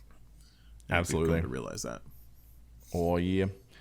All right. Now you are the anime specialist on this show, Hebrew. Well, as far as all three of us go, they're going to be doing a new Godzilla anime series on Netflix in 2021. I don't know if I count that as like it's not like my style anime at least, but yeah. You sound like such an anime snob right now. Well, yeah. I mean, like my style is very much like Hentai. my style is very much like like My Hero, Attack on Titan. Like that style of anime. Godzilla anime feels like rip off anime, but yeah. I Did mean, you have a look at the art style in that article I sent you? No, I did not. Yeah, have a quick look. They've basically shown a sample of, because they haven't started doing it yet, but that's basically the concept art of what they're thinking about doing for it. So I'm curious to see. That main picture in red. That's right. Oh yeah, I did see that. Yeah, I mean that doesn't tell me like too much of what I want to know, what I need to know. Oh, sorry, no, not the red one. Okay, I gotta send you a different article because that one doesn't have it. My bad. There is one that actually has they've got the characters drawn out. They've got a rough sort of synopsis of some of what might be in there. So Okay. I'm curious. I mean, I didn't see any of the last two Godzilla movies. Actually, no, I lie. I saw the most recent one with the chick from Stranger Things on a plane, and Yeah. I was not impressed. No, me neither. King of Monsters, I think it was. Yeah, that's it. Because Yeah. they're trying to set that up into a verse as well, right? Like they Yep. want to have the Godzilla verse, and he Everything's all teams about up the verse versus now. yeah, Everything's out King of the Kong's in there, and Yeah. I actually liked that. I liked the idea of that, like fucking King Kong and Godzilla battling it out. That was really cool. But it won't see another movie, I don't think. So it's pretty funny how we've seen this trend actually of like movie studios and gaming studios looking at like what has worked and just assuming that if they just copy the formula at a surface level, it's going to work. Like you saw Universal try this with the Monsterverse, and they're like, all right, we're going to set up all the pieces. Here's the big plan of all the movies. And then out comes Tom Cruise as the mummy, and it's a gigantic flaming piece of shit. Yep. So the whole thing explodes. And like, oh, but we were going to build a whole universe around this. Why didn't you guys like it? Like, because it was a terrible movie. Yeah. And then... everyone thinks they can set up a multiverse, a cinematic universe, and it just doesn't fly. And same thing with gaming. Like people see that, okay, you can kind of release something that's broken and fix it later on, and do the Destiny story on No Man's Sky. And it's a shitty trend that we're seeing developers go, oh, we'll make it right. Just bear with us, guys. Let us keep giving us the money, and we'll figure it out. It's like, no, the players will come back. They'll come back. Well, yeah, I think that would have been cool though if that Tom Cruise movie, like if they would have actually done even a decent job at it, like the idea of pulling like all those stories together, kind of like a League of Extraordinary Gentlemen. See, that movie I still fucking love. Like, why could they not have just leaned into that? That movie is so fucking like, it's three cheesy, of us are the but only it's so ones. Good. Fuck off. That movie is great. It has Connery really in it for starters, right? Yeah. Yes. And then, that movie was rad. What, people don't like that movie? No, most people don't. No, that thing got terrible Well, most people reviews. are fucking idiots then, dude, because that movie is great. I mean, I saw that whenever I was like much younger, but I was like, man, I fucking love this movie, and I've seen it like several times since though, and I've always still really enjoyed it every single time. But I know it's absolutely like torn apart by like critics and even the audience. Like there's a separate rating for audience as well, and it's got terrible scores for both. So. Well, I mean, fuck scores sometimes, man. Yeah. Like the people that critique these things as well. It's like, well, it wasn't shot from this, and it wasn't done on 3mm, and it's just like, I don't give a fuck, man. Was there a guy that turned into a big monster when he took a potion, and then Sean Connery with a rifle to go, let me take the shot, and fuck off. That's great, man. Charlemagne. Yeah, Charlemagne. Yeah, it's just fun. Why movies? I mean, why can't we just rate? Well, look, artistically speaking, yeah, sure, the movie's not a hit, but it's just fucking fun, right? Yeah. That movie is okay to make, It's like how they're all so snobby about the superhero movies too. Well, it's not real art. Like, what was it Scorsese last year? They were shitting on them. It's destroying the universe. It's destroying cinema as we know it. Just fuck off. No, you guys have become less relevant because you're not keeping up. You're not embracing the technology and being able to have people escape. People want to escape the dog shit that is modern society more than they ever fucking have. Give us that space to move. And talk about making the same movie over and over again. The next thing we need is another fucking mafia movie. Yeah. Yeah, tell me about it, man. Yeah, so look, it is what it is. Good times. Now this one, I don't know why I put it in this section. It should be down in gaming, but I guess it's nerd related. Blizzard Activision. How the mighty continue to fall. Obviously, they need to hit some profit margins this year, so they are completely shutting down their French office. 400 people about to lose their jobs. 2 months out from Christmas. Thanks, boys. Yeah, that's what you get. Oh, there's a word I want to use here, but it's like one word that gets us demonetized on YouTube, so I can't to refer to these guys. Let's call them Collins. Let's call them, Mike's brother. Let's call them Collins. Because, man, it's just like that office that apparently like had 32% like profit growth or something this year, but apparently because it dropped 2 points or something in the last 2 quarters, that was enough to get rid of it. Like the way that these finance shitheads are ruining gaming, man, it just bothers me so greatly. Yeah, I'm with you on that one. Yeah, there's not much to be said there other than it's a fucking travesty. Yeah, might as well. Yeah, headline is dick move, and let's move on. Yeah. Okay, so let's combine 2 stories that involve Mila How do you say that name? Mia or Mila Jovovich? Yeah. Sure. I think it's Mia obviously, Jovovich. So she was the lead of the Resident Evil series for many years in a series of movies that, well, let's call them below average. I wasn't a big fan. Did you guys like them, the movies? No.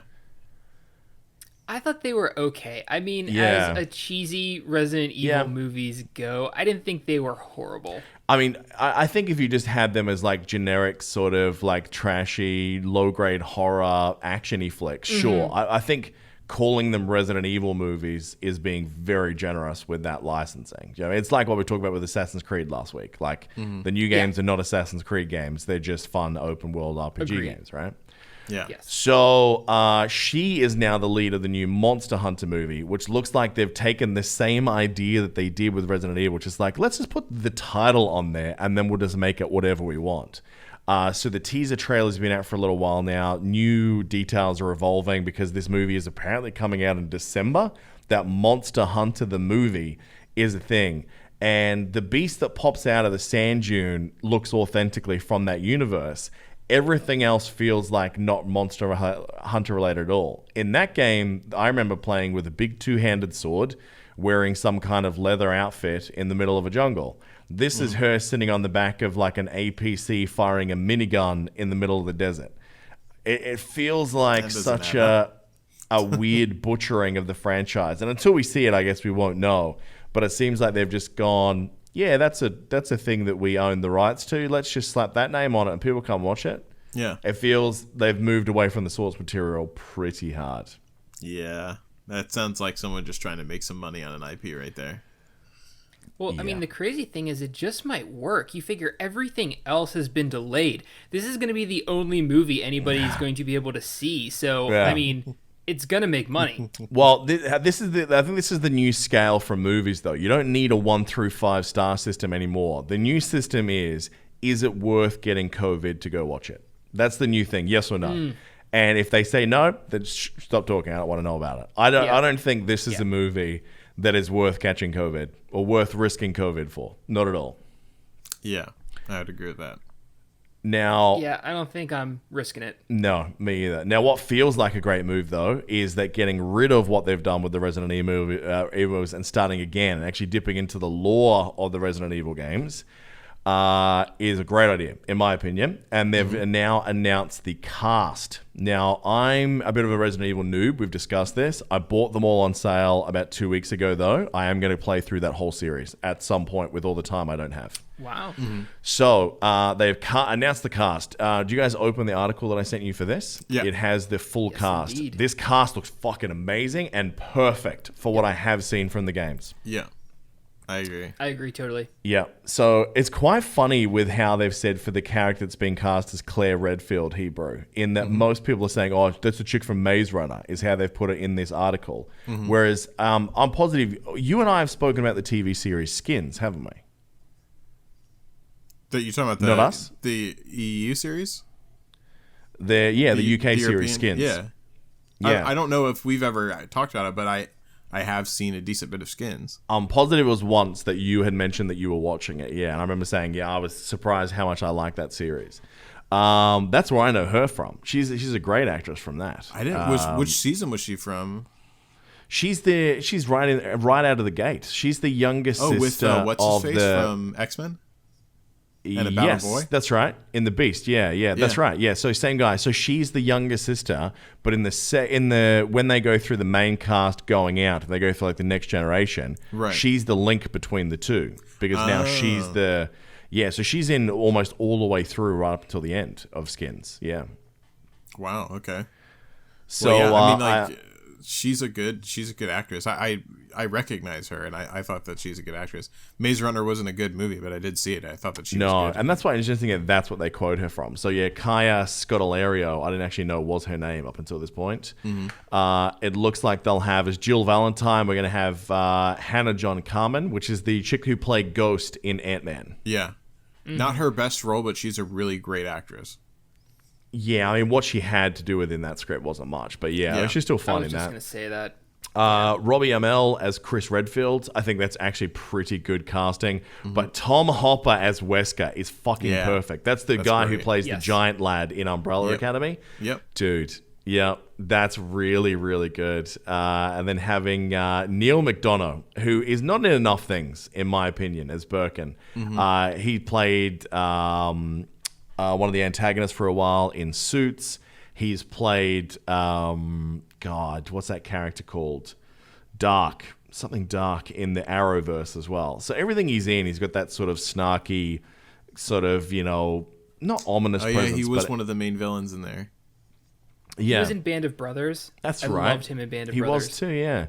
So this cast looks great. And I think, even if you played 5 seconds of the games like I have, you see this casting and go, this is the one. This is the one that I think they're going to get it. So if the script is any good, and you have to think with all of these actors having their agents and with this script, something tells me that this is going to be all right. Yeah, I agree. I think that this is going to be pretty solid. We can only hope.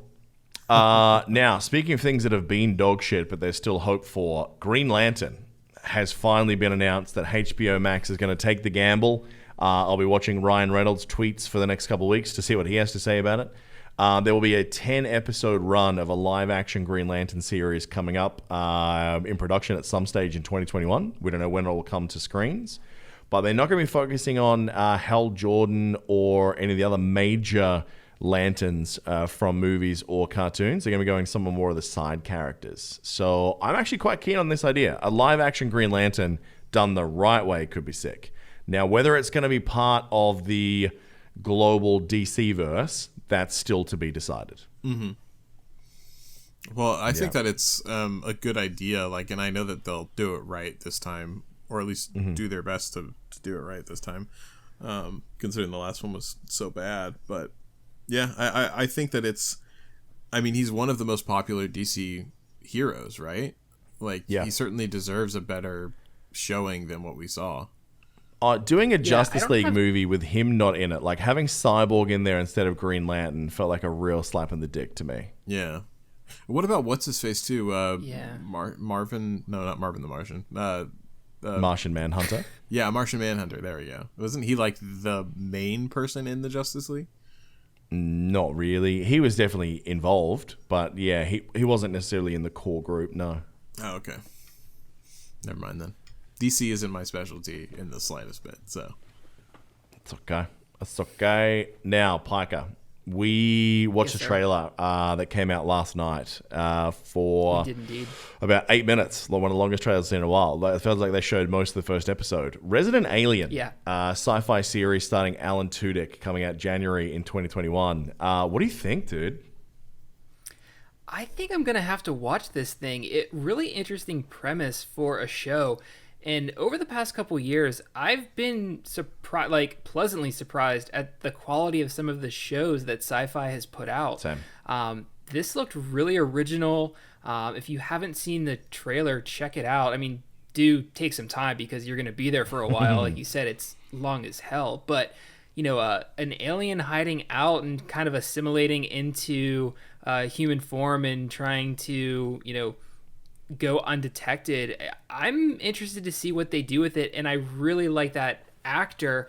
Some of the roles that he's done, he's never disappointed. A Knight's Tale. I'll give you 10 nerd points if you can tell me which Star Wars movie he was in. I know this, I feel like. Yeah. But I can't think of the part. Was he in the one-off about, what was it called? Solo? No. Not Solo. Was it Solo? The one... Yeah, you're right. It was Rogue One, yeah. Rogue. Who was he? Yeah. Okay. I don't remember. He's the robot. Rogue. He's the droid. That's right. That's what it was. Mm-hmm. Okay. He voiced the droid, yeah. I knew it was Rogue, though. I remember, because I'm like, I know... Because, I couldn't place him, because I was like... It's not his face, but I knew he was in it somewhere. So I was trying to figure out where it was. He is in almost every nerd project. He is everywhere, especially in voice acting. You'd be surprised how many times Alan Tudyk is in a show that you love and you have no idea. Mm-hmm. He is amazing. I believe For me, he will always be Wash from Firefly. I fucking love him in that series especially. Do you guys ever watch Firefly? We never had this nerd chat, but I never have. I think it was a little bit before my time. Yeah. But it was I know it was huge though, cult. No, it wasn't. That's the point. Well, I actually Cole. think I've seen a handful of episodes. There is only a handful of episodes. So there was only one season. It got canned by Fox because for not performing well enough. It was given a shit time slot. And it is like one of the least amount of episodes, most like cult beloved among nerds out there. And look, why there is not a Firefly video game right now? Like if you made EVE Online in the Firefly universe, you might as well just like open your own bank for the amount of nerd money you're going to get, dude. Like, it would be amazing to have that sort of thing out there. Or Star Citizen in the Firefly universe. Like, man, I cannot recommend if you're going to watch just one-off series. Because it's not a big commitment. Like, there's not that many episodes. Right. Firefly the Series, man. It's basically, it's a Western in its heart. Like, it's a Western-style feel in a very cool universe. Yeah, and I do like Nathan Fillion a lot, so... Yeah. And that is the role, like as Captain Mal as well. He's so, that whole series is awesome.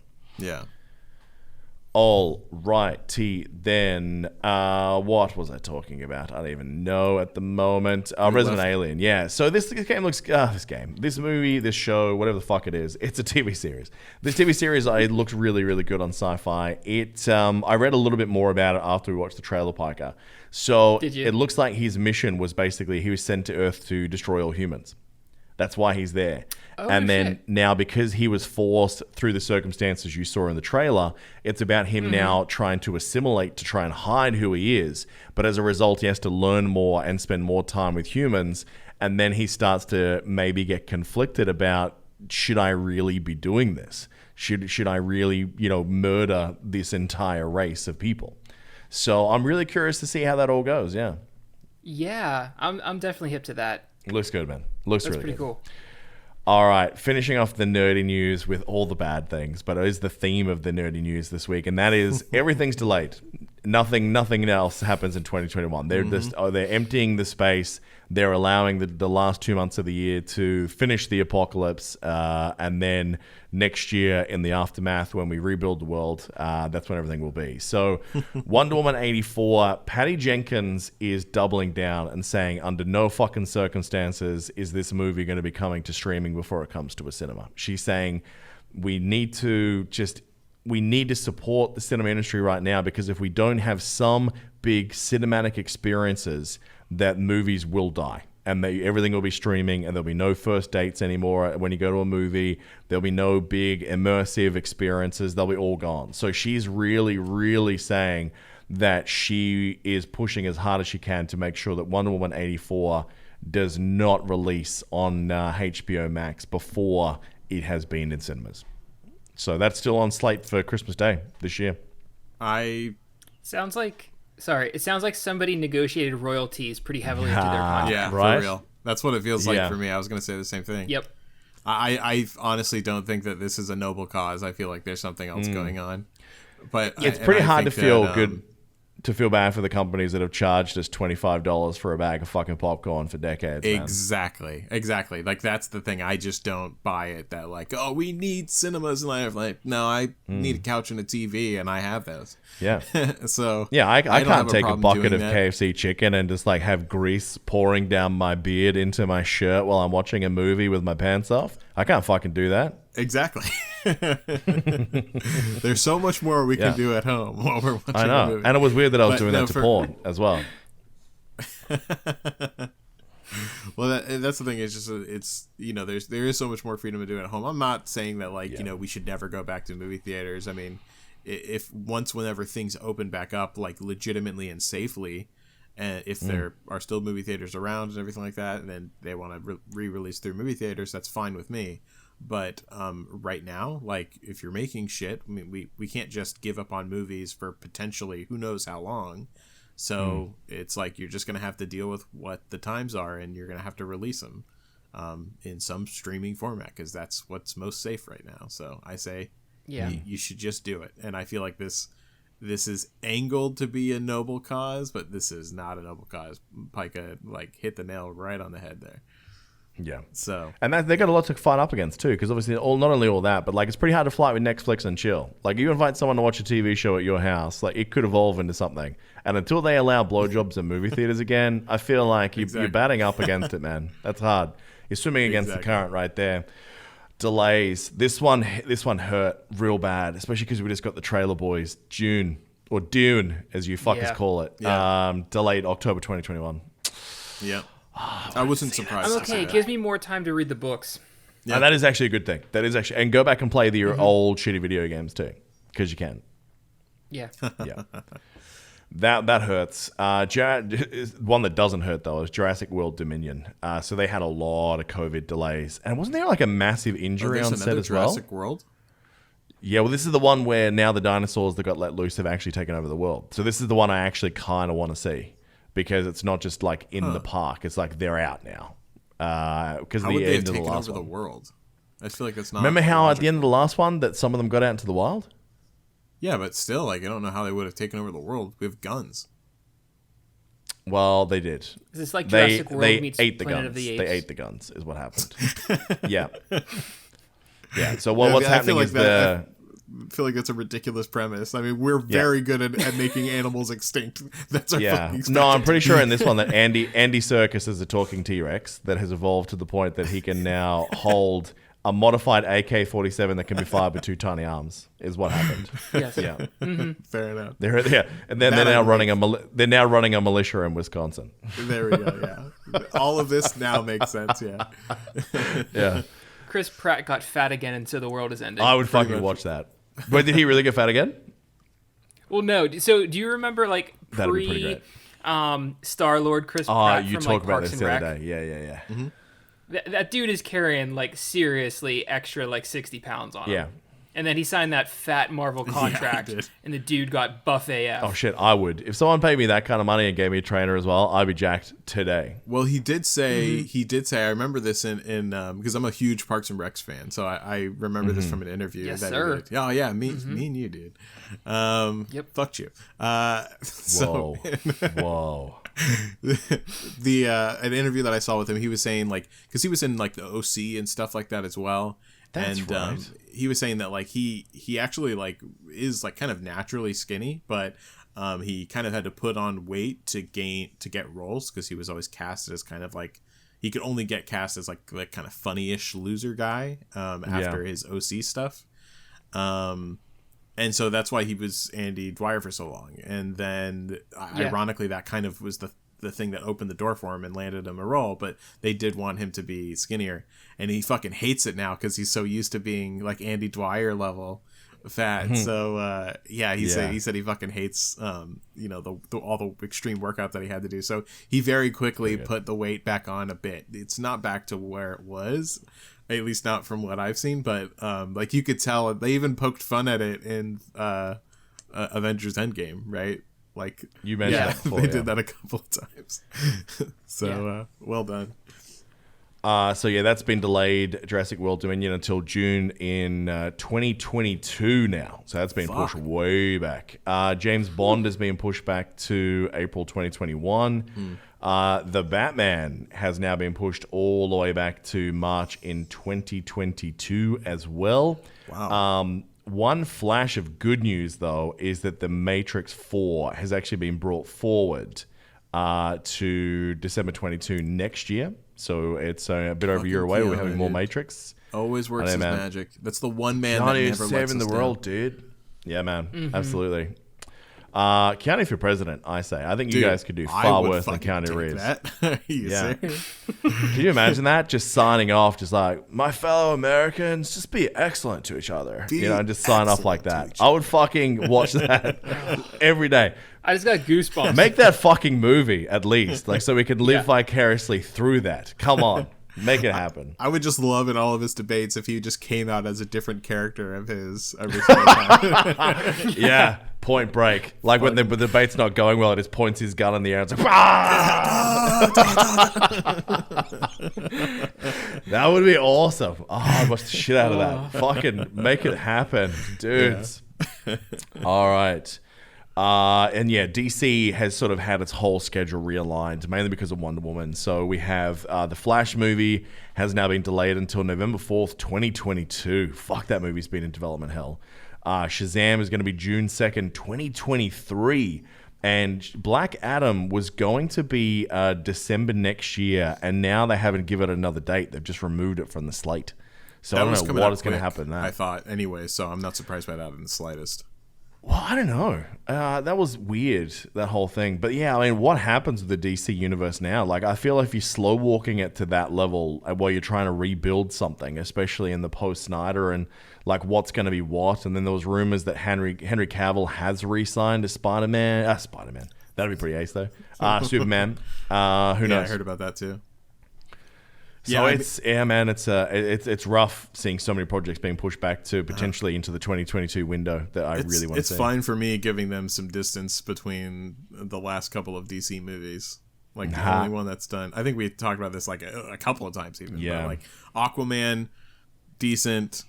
The Wonder Woman, good except for the end, so that brought it down a bit. And then, but everything else, like around that time, pretty garbage.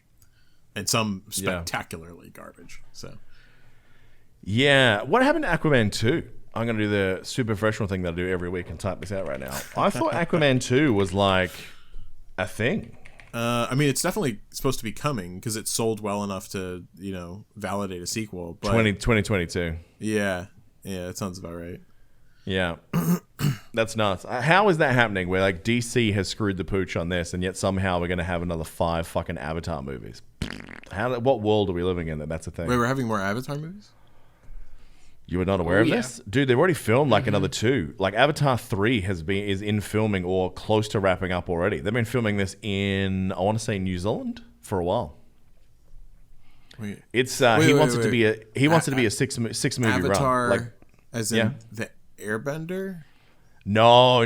James Cameron and the blue people that finger each other. Gotcha. Okay, I gotcha. Yeah. Apparently the only like movie-based hentai tentacle porn that was acceptable is basically with blue people. Is that movie Synopsis? I was honestly never I love a fan how that explanation of Avatar. clarified it. Put it on the title. I mean, am I wrong? Prove me wrong, please. Prove me wrong. Fucking yeah. Anyway. But I was never even a big fan of Avatar, so yeah. Look, it was the first movie that brought 3D back. Like, it changed the landscape of movies, like, since it happened. But if you take that away, I don't know how much that movie loses. I think it's a lot. I think there was just, like, I was so visually impressed with that movie when it came out. Like, with the little bits of ash when the big trees were burning. Like, it was visually the most stunning thing I'd ever seen at the cinemas up until that point in my life. And it was the first Blu-ray I ever purchased for my PlayStation, let's say 4. But yeah, man, I mean, that's old hat now. I mean, Michael Bay has just murdered that whole technology by just all the Transformer upskirting that he did in a series of movies. It's lost its impact in a lot of ways. Like, it's still awesome when you see those sort of scenes done well. But for him, it's just, how many skyscrapers can you slide down through? Yeah, pretty much. Yeah. So, yeah. All right, boys, talk about some games. Game time. You guys like games? Do it. All right. PS4 to PS5. I'm getting sad, boys. Xbox is just hitting it out of the park with how easy they're looking at making the transition. If you own something on Xbox, you own it on Xbox new generation. If you have save game states in the cloud on the current Xbox gen, it just ports across. I can't remember the name they've given this, but basically they've made it what it should be, which is a seamless transition, at least on paper. Right. PlayStation this week, they've got, all right, the following 8 games will never, ever work on PS5. So forget about it if you own those tough tits, right? Fortunately, they're mainly shit. Then they brought out the list of how to actually upgrade games from PS4 to PS5, right? And then there's the whole save game conversation. So let's have a look first at how to upgrade a console, how to upgrade from PS4 to PS5. So if you own a PS4 game on disc, and you have the PS5 console with a disc drive, you'll need to put the disc in, sign into your existing account on PS5, have the disc in there, go to the game hub for the PS4 game, and then it will have an upgrade offer. And then you have to download that upgrade, which is not guaranteed to be free. In many of these games, they're saying there will be a cost to port it to PS5, which sucks so much dick, I can't even gargle. I think that That is, well, actually, here, finish up going through the process, and then I'll mention this after. So that's for the disc version, yep. And then when you have the PS5, you're just doing a digital. So if you already own it on the store, basically sign into your console, find the game, go to the game hub, select the upgrade offer. The fact they keep calling it the upgrade offer just keeps making my face sad. Then select download or purchase with the discounted price to download or purchase that content. And then after it's downloaded, you can play it. Yeah. Yeah, so I think that this is honestly more of just like wording that they had to put in. I'm thinking and certainly hoping that it is a very, very tiny amount of games that are going to charge for an upgrade.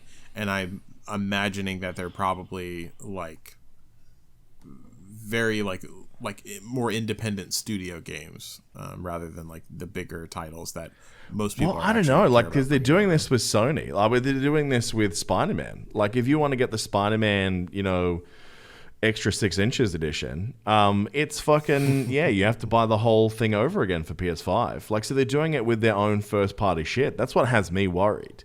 Is that all these companies of big games are going to go, we could probably get $5 out of people, could we? $5, $2? Yeah. I think they're gonna do this. I would if I ran those companies because you get away with it. But for me, like if they said to me like in I'd say 90% of the games I own on PS4, you got to pay money to get it ported to PS5. I'd go, all right, I just don't play that game again. That's fine. Yeah, I agree. I'll wait till it gets on Game Pass and I'll play it on my PC for free while my PlayStation remains turned off at the wall. Yeah, but that's exactly why I don't think that they're going to do them. I don't think actually people will end up paying. I think that they're mostly going to be free for the most part, and then or if they start off trying to make it cost something, they'll quickly become free because they'll realize no one's going to do that shit. Yeah, now the save game thing's not easy or possible for some games. So not every game's save state will be portable from one console to the next. Yeah, I think games that have like third-party accounts, like Square Enix, Crystal Dynamics, or Riot, whatever it is, I think those ones will probably be okay. Because if you can log into an account somewhere, it's probably linked in a non-Sony profile. But the ones where it's just localized, it just sounds like that process is a nightmare. And in many cases, you won't be able to convert where you are in a game across to the new console. And I think that feels really, really bad. It feels like Sony is just falling further and further away from Xbox in this particular battle so far. I do agree with you on that 100%. Like, it's sad to see, but they've done it to themselves. They haven't set themselves up like Xbox has. I knew, right? I know. Speaking of Xbox, did you guys see that they put out their first TV spot for the Xbox console? I did. Yeah. Now, Mr. Graphic Detail Man, what did you think of that trailer? I actually didn't watch it. I'm so not Xbox that I just it's not even on my radar. Just racism is what I'm hearing. I can't possibly watch something made by Microsoft. Wow. You guys and your loyalty to Max, I tell you. I know. Yeah, it was fun. I mean, it's just a TV trailer. Like, I mean, it's just fluff, and it's always amazing. Like, I'm always interested in how they're trying to market to the masses. Do you know what I mean? Like, it's always interesting when they try and sell a game or a console to non-nerds and to see how, like, generic they'll make it. And usually they'll tag, like, a celebrity in there or something like that back in the day. Like, do you remember when William Shatner was in the ads for World of Warcraft? I do not remember that. So there was a whole series of ads when Warcraft first came out, World of Warcraft, where they had like all these celebrities going, I am a level 40 Tauren, and all this sort of stuff. And they'd like role play as those characters. Gamers, you're just like, dude, this is so cheese, it's lame. And then I think people who weren't gamers are probably like, this looks lame, why would I play it? So, yeah, check out that whole series of videos. It didn't work well. Yeah, check out that whole series of videos when you get a chance here, bro. It's pretty hilarious. I will. Wasn't Mr. T one of them? Wasn't Mr. T a Tauren? Or a troll? Oh, that I'm sounds positive kinda Mr. T was one. familiar. Mr. T was one. Shatner was one. They had the token... who was the female actor that they had saying that she played too? Can't remember. I remember Shatner. Everyone remembers Shatner. I am a Tauren. Yeah. So, yeah, that was interesting. Okay, Outriders is a game that we talked about a little while ago. I said it looked like the Mass Effect game that I wanted. I was pumped because it still had the 2021 release window on it. No more. Not February anymore. 2nd, 2021. It's been delayed. So that's a bit of a bummer. But in a way of making it up to people, when it does come out, they are offering free upgrades from current gen to next gen. So if you buy it on PS4, you can take it over to PS5, and same for Xbox as well. So that's good news for those peoples. Yeah, for sure. Now, The Medium is a game that we watched a trailer for a couple of weeks ago. We briefly talked about. They said it was going to be a psychological horror game. Remember that one? Yeah. Yeah. I saw the trailer for it. Now, when you talk about the opening music in that trailer, Piker, when we were talking about something before, was this the one you were talking about? Yes, it was. Me too. I love the music in this. Yep. Yeah. What did you think of this trailer? Dude, I wish I liked horror games more. Yeah. It's never been a genre I've gotten into. This looks interesting, though. I might have to put my big boy pants on and just try it. But yeah. See, I typically shy away from the horror games. So do I, and I think that's why you and I should take turns of like streaming or recording ourselves playing horror games. Because for me, it's borderline. I don't even know if we'll be able to get away with it on YouTube. Because they'll be like, "Oh, you effing see!" every time something jumps out from behind a ledge, you know, and then just throwing a VR headset against a wall. So maybe we could do that for a bit of fun. It looks good though. Did you watch the new trailer, Hebrew? Yeah, I did. It looked. Are you talking about for Medium still, right? I am, yeah. Yeah. I thought it looked really cool. The creepy guy's voice. I like horror games, so this was fine for me. But the voice of the like bad guy that's kind of there. You heard a couple times in the trailer was really cool. I thought that sounded awesome, and it definitely felt like a really interesting concept to be kind of like two places at once, you know, but basically, you know, one of them is like a fucking demon realm or whatever the hell it is. So yeah, I'm thinking this looked pretty cool. I don't remember the music specifically, so maybe it didn't impress me as much as it impressed you. Well, you can download the soundtrack for free. Like they're actually advertising that in the trailer, so it's really, really cool atmospheric kind of music that I think if it was not copyrighted or something, I'll be using in a few different things. It sounds awesome. Interesting. But yeah, yes. No, it does look good though, for sure. So from dark and somber to dark and what the fuck, Mortal Kombat 11 is getting some new features very soon. It's going to have crossplay, which is just awesome. Every time I hear the words crossplay, my dick gets hard because we're slowly getting closer to that point where we should be, that you can play with your friends no matter where they went. So this is great. It's going to be upgraded. It's dangerously close to cross-dressing, Chew. Which is where we want it to be. My dick is still hard. Just now I have to tuck it into my thong underneath my miniskirt. That's the only difference. Excellent. Yeah. Excellent. It's gonna be getting 4K. Now I will say this: I loved the Mortal Kombat series more than anything. It was one of my favorite series growing up. Then it started to get super realistic, and now I watch the fatalities and go, "That's awesome." I go, "Oh, that's gross," right? So now they're gonna have a 4K upgrade on the new consoles. I'm like, I don't know that I want to perform fatalities anymore. I think it's too much. So that kind of sucks. So they're going to have faster loading times as well on the new consoles, obviously taking advantage of the SSDs. And did you guys watch the little trailer they put out for the new skins pack? I did. That was absolutely great whenever I saw it come out. Dude. Oh, it made me so happy. I love was it NetherRealm Studios as part of Warner Brothers that do these games, that they just lean into the what the fuck, like the Ninja Turtles as part of the DLC content for what was that series with the DC guys? Oh god, I can't believe I'm forgetting this right now. I love this game, the fighting game with the DC characters. Capcom versus DC. No, fucking idiot. That's Marvel versus Capcom. God, how do I not know this? It's the one where Superman's the bad guy. Well, there is Jesus a Capcom Christ. versus DC.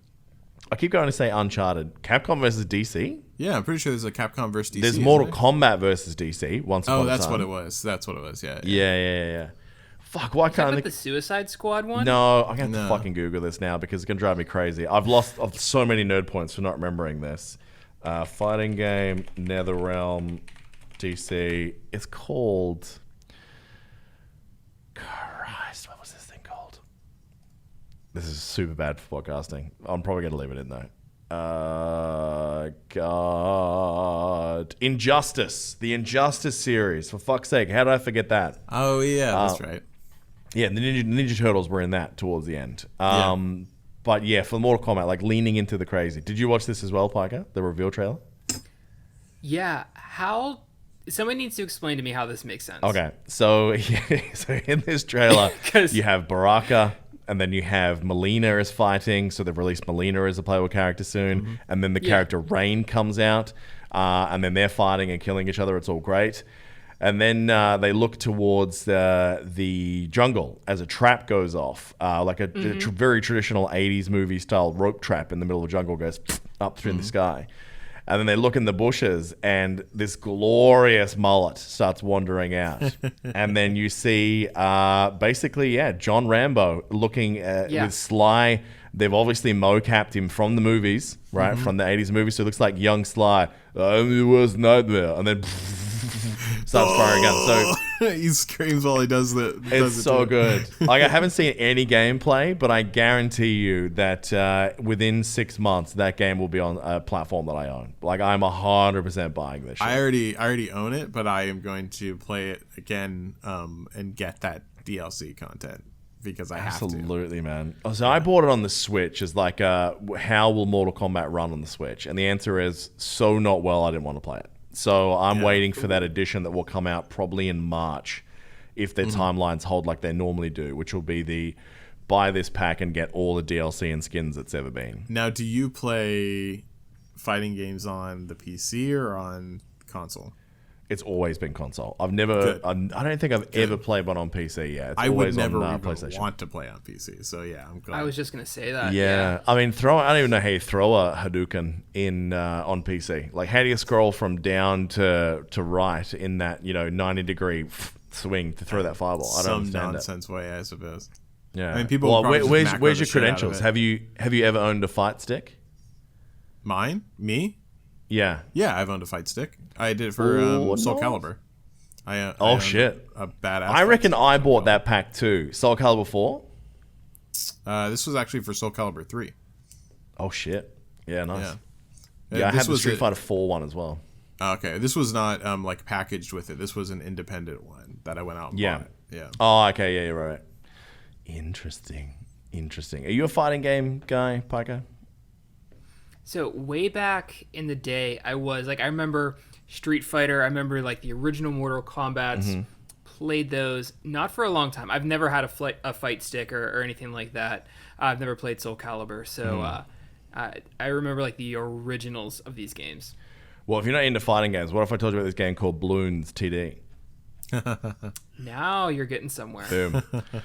All right. So Mortal Kombat, awesome. Continuing more awesome. Now, Xbox made the big dick move. I think we actually said that this is definitely going to happen at some stage only last week. So there was an interview with some senior Microsoft people.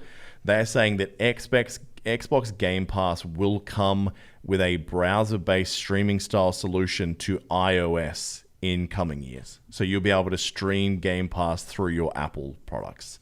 Is a crazy sentence that is full of awesome. Yes and no. I feel like that's weird that it's browser based. Like, I feel like that's super strange, and I'm not sure if I like that. I don't know why they just wouldn't make an app. Well, because it's a streaming, like you can just go straight through the web platform. They don't have to worry about like changing the infrastructure every time there's a new phone. Like because browsers don't update that often, really. On those platforms. Whereas if you go for an app, every time there's a new iPhone, like, something's going to gel or Apple's going to change some background coding bullshit that you then have to redo the app for. Like, because all the TVs, they're basically a browser-based solution through like Chromecast or Fire Stick or all those sort of things. Like, that's how they're planning on streaming out these other services like Stadia and Luna. So this feels like a pretty logical thing to me. Yeah, it's just like on phones, like especially I mean, it's better on iOS, I suppose, but you're still vulnerable on your phone, like privacy wise, and like people exploiting data and stuff like that. Like with an app, someone's gonna hack your current run of Mortal Kombat 11. Pretty much, yeah. But no, if it's browser based, it's much easier. If it's hidden within an app, then it's a much better system. Like, it's not like they don't have enough money to develop an app for it. So I'm surprised that I assume that maybe this is a temporary scenario and that they're going to release an app for it, because I can't imagine it being browser based. That just seems very messy and honestly like kind of low tech. So yeah, we'll see I guess. What happens with that. It's funny, while you were talking Yeah, that whole sentence, all I could think about for some reason is how cool would it be in Mortal Kombat 11 if we had Stallone's Judge Dredd? That would be great. Like just walking on frames, like, I am the law, and then it just goes into battle. I fucking want Rocky in there. I think Rocky would be Double a whammy. great addition. I could live with that, Rocky, in Mortal Kombat. Street What? Fighter seems like more him. Him versus Balrog could be pretty cool. That's a Dude, good I'll take point. Rocky But, wherever I can get him. Hey, Rocky, no, he'd be too overpowered because you can't keep him knocked out. That's true. He just fucking keeps getting right back up. He keeps getting back up, and then like basically his control scheme just gets a bit more weird as he gets more and more brain damaged. Yeah. Your controls are That's how it basically goes. reversed by the end, but you've been knocked Yeah. out 8 times. At the start, you push up, and he like says all these catchphrases, and by the end ones, you're just pushing up. He's like, Adrian. Yeah, that's right. He doesn't get knocked out. His fall down animation is just Adrian throwing in the towel. That's Yeah. what it is. Yeah. because you can't have it happen. All right, now Hebrews' favorite game on planet Earth is coming out November 12th, folks. We've seen a little bit more about it this week, and that is Bug Snacks is on its way. Bug snacks. Yeah, It's I know how Bug excited Snacks. you are about this game. Yeah, I actually am not excited at all. I thought it looked retarded. That's why It is the weirdest looking fucking game I've ever seen in my life. This thing, really it's like is. it's Yeah. so weird. It's creepy, honestly. Like It's not for us. I think when you look at this game and like for your kid, for example, Parker, this seems like something that's be for them though. too creepy. No, this game is going to cause brain Yeah. damage. You I'm think keeping so? this game as This is far weird away as from fuck. my Oh, children shit. as physically possible. Yeah, I would do the same. I would not show my children this game. This feels Wow. dark in all the wrong ways. Like What? Yeah. What trailer did you watch? It's like cute, adorable Bug Snacks people that have been discovered, and you have to find them and tag them. no, This dude, is she's like fucking like eats her hand Pokemon and meets shit. Animal Crossing. Yeah, they're eating Yeah, everything. they're like eating themselves, and That's like, hey, there's it's a lesson of the world that if you go there's- out, especially in Australia, shit will eat you. Yeah, and then there's something fucking hiding in the bush that they never talk about afterwards. If that's at not a night. lesson for life, that if you go into unknown parts where there's bush, you might find something you're not going to like. See, this is where our growing up childhood experiences differ greatly. Yeah. everything true. over in Australia is legitimately trying to kill you all the time. This is new. This to is us. basically Yeah. a documentary, not a video game in Australia. Yeah. Yeah. And that's why it they still picked looks the weird. Australian woman. That's why they picked the Australian woman to Yeah, voice it. yeah. Yeah. Look, some of the story is this game looks fucking weird. I think it's gonna be a little bit like Animal Crossing in the sense that I think you're gonna find that people that do like this love this game. I think the rest of us are gonna sit in the I just don't get it category. I think this is going to be a real creepy ass Animal Crossing. Yeah, I think that's It's quite funny that we literally talked about like Mortal Kombat where there's murder. We talked about Medium, which is a fine. psychological horror game, and you're like, this is the thing that's creepy. This is true psychological horror right there. Oh man, wait till you get the VR port. I'm gonna make you play that shit. Jesus Christ. Yeah. Now, Deathloop is a game we were talking about a lot over the last couple of weeks and how we were getting progressively more erect over this game. And now it's been delayed, not just by a little either, at least Q2 2021. Yeah, I'm sorry. So I thought this was coming out like very soon after launch of the new system, of the new console. So Well, that was its was initial thing was supposed to be, it was going to be a PS5 launch title. Yeah, No, exactly. Xbox launch title. It was, no, it was Sony. PlayStation. I take it back. That's right, yeah. So now, no, gone. but yeah, so that's unfortunate. But you know, it's not. I mean, well, it's not super close, but it's not terribly far either. But Yeah. unfortunate. Now, Razer with an ER at the end is one of the most sort of popular gaming peripheral companies in the world. Do you guys own any Razer products? This is not a plug, by the way, guys. It's a legit question. No, I used to own a Razer mouse, and then it died on me like very quickly, and I decided I wasn't going to get Razer anymore. Fair play. No, I do not. So I have Razer the free. Chroma mechanical keyboard, which I regret now that I'm doing podcasts because you can't sneakily type in shit. Click clack. Yeah, and I noticed when I was recording that video of gameplay for you the other day for Genshin as well, Hebrew, I was just like everywhere. It doesn't sound good. And also have the Naga mouse, which is the MMO mouse where it has like 12 buttons on the side where the fun Right. is. So yeah, I'm a big fan. But speaking of products that just are not necessary at all, they've made a credit card. That's LED. that has LED lights on it that are apparently customizable with different colors. In basically, what the fuck? Why do I still not have a fucking Stargate game in 2020, and yet this is the thing that people have spent time and energy developing? Dude, this is like, I think people are just trying to make gamers, I think, just want to make the world Tron. And so this is just the next step in it. So yeah, they throw it's LEDs not just gamers though. Like, now. I mean, I think the whole LED strip lighting thing, like that wasn't even an us. It wasn't even a nerd thing. It was like a rev head thing. Like the whole Fast and the Furious thing didn't come out of nowhere. Like there were people that were putting like LED strip lighting against the floor of their fucking Nissan Skyline in 2004. Just so dumb. So dumb. Like I love unnecessary nerd shit, but even sometimes I'll turn and go, why? Who is this for? Yeah, exactly. That's where my head lands on this one. I'm just like, So if you're out there listening to this podcast and you bought one, please reach out to me and tell me why. Yeah, I'm legitimately curious. Curious. I mean, they're both the same thing. That actually really, makes sense. Yeah. Yeah. Why is curious not a word? I mean, with all the you just invented it. I think it if just became anyone one. hears that again, I want a fucking doll for being the first guy that ever said that. If next time someone identifies as Quirious, I can't wait till I watch a morning show. It's just like, now this is Trevor. He's a Quirious young man from, I think he identifies as non-cis. Okay, anyways. Crucible, the very first big release game from Amazon Studios. Came out of nowhere. It was their Battle Royale style-ish game, Overwatchy type shooter, bit of everything, kind of nothing at the same time. Got taken off shelves. They basically said, look, it wasn't ready. We need some more time in the oven. We need to make this better. Amazon deserves better than this. And when they took it back into the woodshed, they decided to take it out the back and shoot it instead.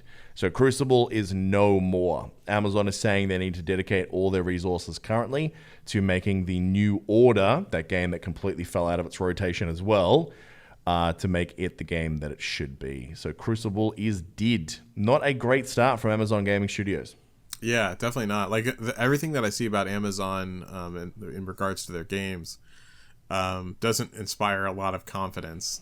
I still have hope that the new game that they're working on is going to be good. Like we've seen some gameplay from it, and it does look very interesting. The concept's cool, but yeah, like it's they're definitely a young studio, which is weird to say because it's fucking Amazon and they have infinite money. Mm-hmm. But yeah, like this is their step into games, and this being their first game, and it already being dead and put out in such a terrible manner to boot doesn't bode a lot of confidence. Yeah, you don't want to be the video game company that pulls out before the climax. That's definitely not a great precedent. Ooh, hey, Cardinal sin, yeah. Wow, is it? Yeah. See, because if you're not careful, if you don't pull out in time, you end up with a really bad sequel. There you go. Oh, right. Hebrew's mobile corner is empty this week, I've read. Just more Genshin. It's just filled with Genshin. Filled with Genshin, yeah. And even this week with what's coming out is pretty lean too, boys. Like FIFA's really the only bigger title. There's a lot of little mini things coming out, but there's not much. And even in like what's on sale and like updates to the passes, it's a really quiet week. I think everyone's holding their breath for a combination of Amazon Prime Day this coming week, and then of course next month we have console releases, Black Friday sales, Cyber Monday, like everything is coming to a head in November. I think everyone's just like, well, if you want to buy games this month, let's just make some profit, shall we? Yeah. So I genuinely don't know why I bought both Xbox and PS4, because the more I think about it, the more I'm like, I know I'm just gonna set them down and I'm gonna play like one or two games on each. You're gonna play Genshin on your mobile phone. Yeah, exactly. And then I'm just gonna go back to Genshin. That's funny because it's true. So yeah, PlayStation 4, we're gonna have Assassin's Creed Odyssey is on sale at the moment, 75% off for the rest of this week. That's a good deal.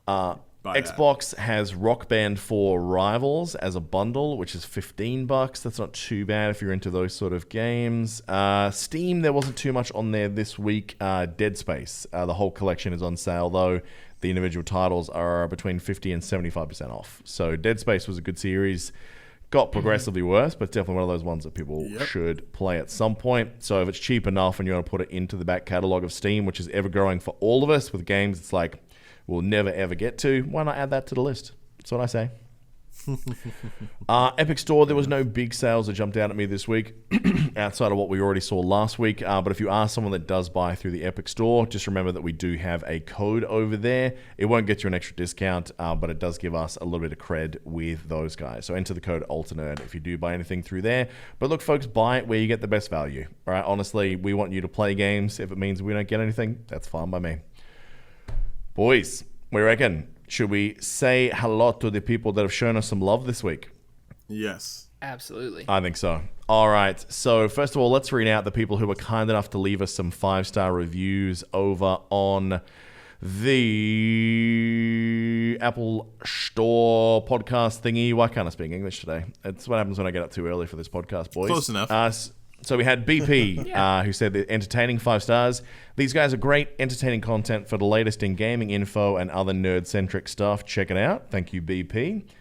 We also had one that was titled 5-star, great listen. Top podcast. These guys are a joy to listen to. If you're into video games, tech, movies, etc., this is well worth a listen. Informative and funny. It has it all. That's from the Storner. Storner's been a great supporter of our show for a long time, or different shows, I should say.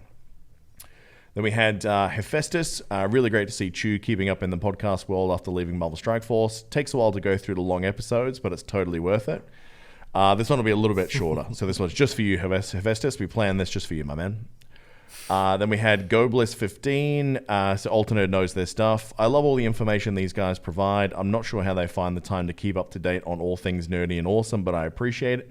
As the father of 3, it's near impossible for me to watch and read what's coming out. These guys are in-depth, super knowledgeable most of the time. I feel like Pike is sitting back continuing to say, nope, never played that one either. But the way they describe every game makes you want to play. Piker, when you get the list of what to play first, put it on the Discord so we limited time guys can keep up to date. Followed you from MSF and glad I did. Sir. Keep up the great work. That's actually a great idea. The Piker's list of dad awesomeness needs to be a thing. Yep. Yeah, Dad's to-do list. Yep. Thank you to all 4 of you. I can't stress enough how much that does help the channel, guys, when people leave us 5-star reviews. It bumps us up on the charts for a little while. When someone Googles video games or nerd shit, we just pop up to the top a little bit closer. So it just helps people find this show. So we really appreciate that. Let's take some questions from our Patreon boys first, and then we'll get into the shout-out for everyone. So let's see what we got this week. BGod316. So now that we have Hebrew and Piker on board, it's time to ask the tough questions. He asked me this a long time ago. Which Tick enemy would you like to be? So you know the comic/TV series The Tick? Yes, but I never watched it. Oh, you're going to lose points to Big Odd for this. What about you, Piker? I'm going to be with Hebrew over in Dunt's Corner because I have never watched it either. Big Odd, I appreciate that you've subbed with us as a patron up until now, and I completely understand why you've unsubbed, bro. I actually tried to watch it whenever it was like threatened to be canceled or something like that, because like all it got was such good press of being like, The Tick is a superhero TV show done right and blah blah blah, all this kind of stuff. And so I was like, I'm gonna give it a go. And I tried to do it, and I love the actor that plays him, by the way, obviously. And but I tried to do it, and I couldn't get past the first, like, I think 2 episodes. I was just like not super into it, so I'm not sure if I maybe needed to watch more to get into it or what. But I did try. But that was gonna kind of be my question. Like, is it a show that like I missed? Do I need to like jump on this and get into The Tick?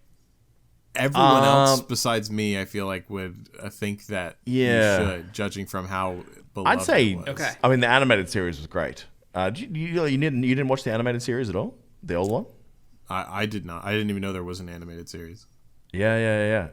I definitely grew up with it. The live action series is not bad. It's not my favorite thing on TV, but it's still good fun. Yeah, check it out, I reckon. I wouldn't put it at the top of the dad to-do list, but I'd say put it on the list. Yeah. All right, Honeycombs. After our conversation last week about the Axis of Awesome, remember the 4-chord song I showed you guys? Yeah. Yeah, so actually that was in the pre-show chat, so I should probably explain this for everyone else that's not in Patreon. So the Axis of Awesome is an Australian comedy band, and they wrote basically a song that proves that all the major pop songs that were successful over the last 40 years were all done using the same chord progression with 4 chords, right? And they do it in a very fun, entertaining way. So what Honeycombs is asking is, in that band, if we had to break that down as which of us is those people in the band, which is which? I feel like... I don't know them well enough to know.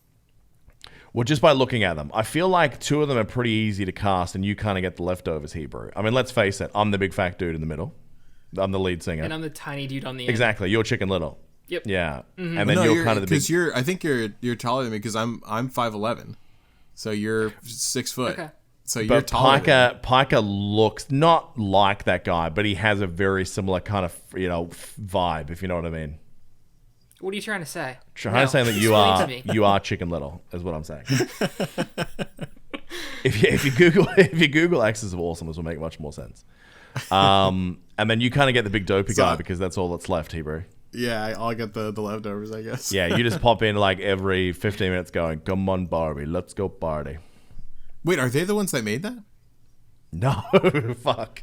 Oh, okay. No, that's Aqua sang that song, and I hate that I know that. Oh, okay. But in that song, when they're doing like the big, like when they're climbing off there, like from one song to another, like what he jumps in with is like just really like cheesy lines from songs like that. The big guy.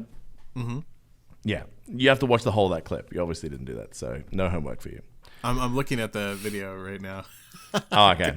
All right. So Dahooch asked us, when playing a new game, what is your go-to difficulty setting? Do you go to easy mode to enjoy the story, or is it not worth it unless you're practically throwing your controller in frustration? That is a good question. That is a very solid question. Yeah. I'll do mine first, I guess. So my go-to, if it's a story mode game, like one that I'm really invested in, like just as single player stuff, I will do typically hard. So like Kingdom Hearts is a great example of this. Like I do hard on Kingdom Hearts whenever I first got it. But if it has multiplayer aspects to it and I don't particularly care about the story, then I'll do like easy or medium. Depending on how little I care about the story. So, yeah, that's how it works out for me. What about you guys? So for me, I am like realistic in my gaming abilities. It's a normal or medium. I don't want the like free pass easy mode, but I also don't want to be throwing my controller across the room trying to complete the same mission 75 times because I keep failing. I'm definitely the keep it normal, little bit of both worlds, so I feel good about myself having completed something, but it's not taking me all damn day to get it done either. Right. Yeah, I think What about you, Chip? it's changed for me since I've been trying to absorb content and like make recommendations to other people, because if it's a story-driven game, like once upon a time, I would always put it on hardest, like just what I always used to do. But now, like if it's a story-based game and we need to get an opinion out of it pretty quickly, yeah, it's usually easy or normal at the highest, and just trying to rip through as fast as humanly possible to tell people, yeah, it's worth, sticking out to the end. Because so many games that are narrative-based, they can be a real slog through the tutorial levels. Like some games get up their own ass too much for detail. They're like, I cannot get into this. And then you miss out on, a really great almost cinematic level experience. So yeah, for me it's normal or easy more these days. And then yeah, let's face it, like most of the games we're playing now, they're multiplayer, or you don't get to set that difficulty. So well, let me ask you this: on whenever you play God of War, like the newest God of War, what did you put your difficulty as? I think God of War actually did put it as hard, because that's one series that I always did pretty well. Yeah. All right. Fair enough. Yeah. All right, Judas95. And this is not a question, but I left it in here for a good reason, because we didn't talk about it earlier. Not really a question, he says, but I just binged the latest season of The Boys, and holy fuck is all I can say. Shit just got real. Kripke puts out some really good shows. Yeah. He also has great shoes. Great season. Great shoes. Great shoes. Yeah, man. Have you watched the last episode yet, Piker? Yeah, I caught it today. Oh, shit, son. So are we going to do The Boys spoiler cast this week? Yes, we need to. I think we have to. Fuck yes. All right, let's do that then. So we won't go too much into it now, but if you have watched the last season and you want to break it down, we're probably going to talk about the whole of the series in a special extra episode this week. And let us know what you guys are thinking about the bonus episodes. Like the Genshin Impact one will be out very soon as well. So we're trying to cut it up. So look, if you're into stuff, You can listen to more of it. If you're not into it, you can skip those bonus episodes and just stick with the main show. So let us know. We want to keep giving you guys more of what you want. But that show was real good, is what I'm saying. Yeah. McFly1184. So first of all, big thanks to McFly. He is our newest patron as of this week. So thank you so much for signing up, my man. Thank you, buddy. Yes, Now this one, he says, not too sure how long Hebrew Hammer played Marvel Strike Force, but with how long Chew and Piker both played, is there anything that they could do to entice us to come back to the game? Let's see. Well, if they could invent a time machine and take me back to like the first 9 months that MSF launched, maybe. But outside of that, I'm done for good. I think. What about you, Hebrew? Yeah, for me, like, just to give people like context, like I quit, I think, right before Dark Dimension 2 came out. I just could never get over the Red Star situation. Even though I got a 7-star red 7-star drop on Scientist Supreme. That's right. Yeah, I was still like I hated the fact that was in there so much and that it barred people from content and that it was so disruptive of a fucking situation. Because they nerfed it a bit now, I know, but like whenever it came out, you remember the absurd percentages that it gave characters was ridiculous. So that was the final straw for me. I couldn't do it anymore, so I quit then. I think that they would have to take Red Stars right out of the game and go to a far more free-to-play system than what they currently have, which will never happen. So essentially, there's nothing that they would do to bring me back. Yeah, I think they could like line up in a row the most attractive large-breasted women on Earth for a game of blowjob tunnel ball, and that would not even be close enough to lure me back into playing this game for 10 minutes. It's just would be a fun ride though. I don't know, man. Like, it's just that company, the way they treat their players, just like so much of who they are. Like, I wouldn't want to give those people another $1 if I could avoid it. Yeah. I'm sure sure they'll buy a company that has a game that I just want to play so badly. I'll end up in the Scopely sphere as well. If it's Fox Next department, I won't touch it again. Like the Avatar game, I won't touch because I've got tentacle porn elsewhere, and B, they're just shit. They can't run. They can't run anything. So for me, I don't think there's anything that would bring me back now. I found so much joy in gaming again. Like I remember thinking so many times in the last year, I don't think I'm a gamer anymore. I just don't think I love it the way I used to. And then the second I walked away from that, and I've just consumed games the way that I used to because of the genuine love of the game, so to speak. Yeah, man. It's a shame that I spent that much time on that game. It's funny how all of us, because we all kind of quit at different times, but the second you walk away from it, you just feel fucking great. It's really indescribable just knowing that you don't have to open up, because it's not just like you're letting people down who are putting hard work in if you don't log in and do your part. So it's like this really begrudging responsibility that you have, and then you start to get cynical about it and resentful towards gaming usually and stuff like that. It just feels so good to just be done with it. Like you don't know how it feels until you experience it, and I highly recommend experiencing it. It definitely felt like walking away like you were Kaiser Soze at the end of The Usual Suspects. You know what I mean? Like you're just kind of limping out of this addictive game and then just like walking with just swag as you go along. Yeah.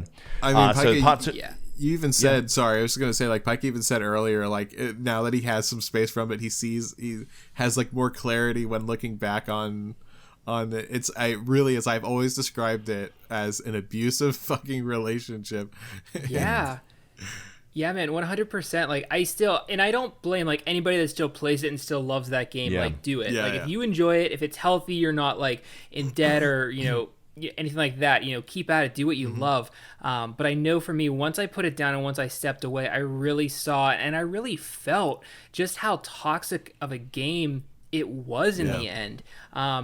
and how different of a game it ended up being from the game that I fell in love with whenever it first launched. What the game is now is completely different from where it was at whenever it launched. And I think if you're someone that has picked this game up in the last year, maybe last year and a half, you're probably still enjoying it way more than somebody who picked it up whenever it first went, live. So, I'm glad I put it down, but I don't, wish anybody still playing it, anything but the best. And look, and the last point that I'll make on that as well is like, it's funny how like every one of these games I've played since we've walked away from MSF, like each of them has had one of those gaming moments that we play gaming for. Like it's like ripping around this asteroid at breakneck speed and getting this shot on a prick that he's like, how the fuck did he just shoot me? And you know that he would be secretly impressed with what you just did, even though he's pissed off that you killed him. That's the moment you live for in Squadrons. In Genshin, it's just like,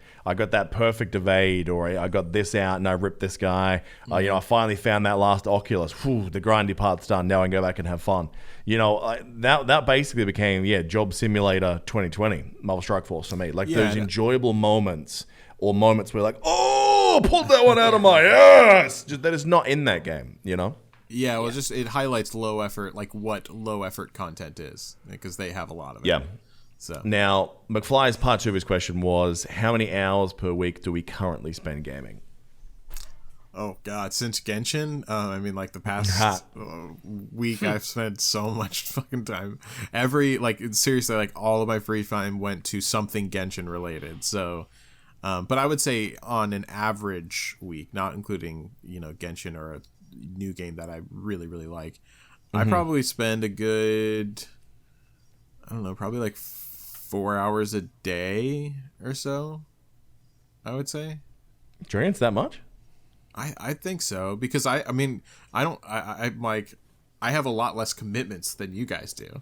So I'd say what I'm saying is I feel like I game more than you do, is what I'm saying. I'm surprised that number's that high.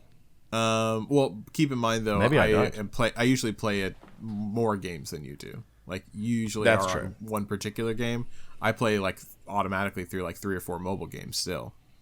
Mm-hmm. So my time is diversified a bit more. But even then, I have been head to head with you as far as game time that we spend, and you still fucking outclass me by 1 billion. I don't know how it happens. Just efficiency, bro. I felt like on Avengers, I was spending as much time.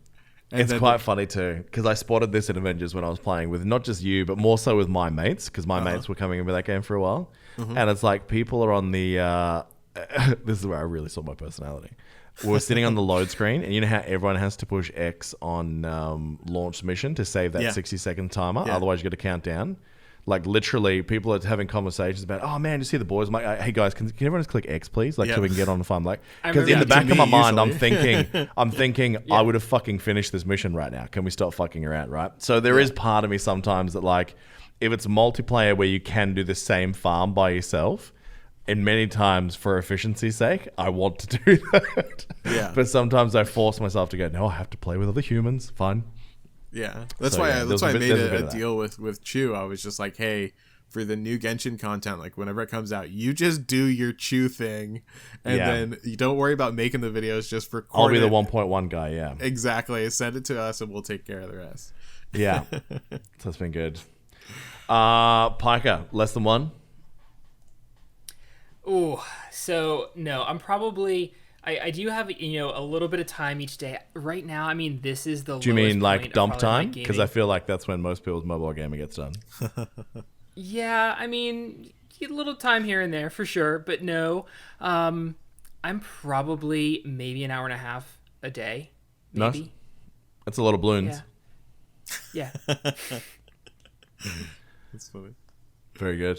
For me, I'd say it's around. If you average it out, it's probably very similar to you here, bro. But it's not as consistent. There'll be some days I won't play at all.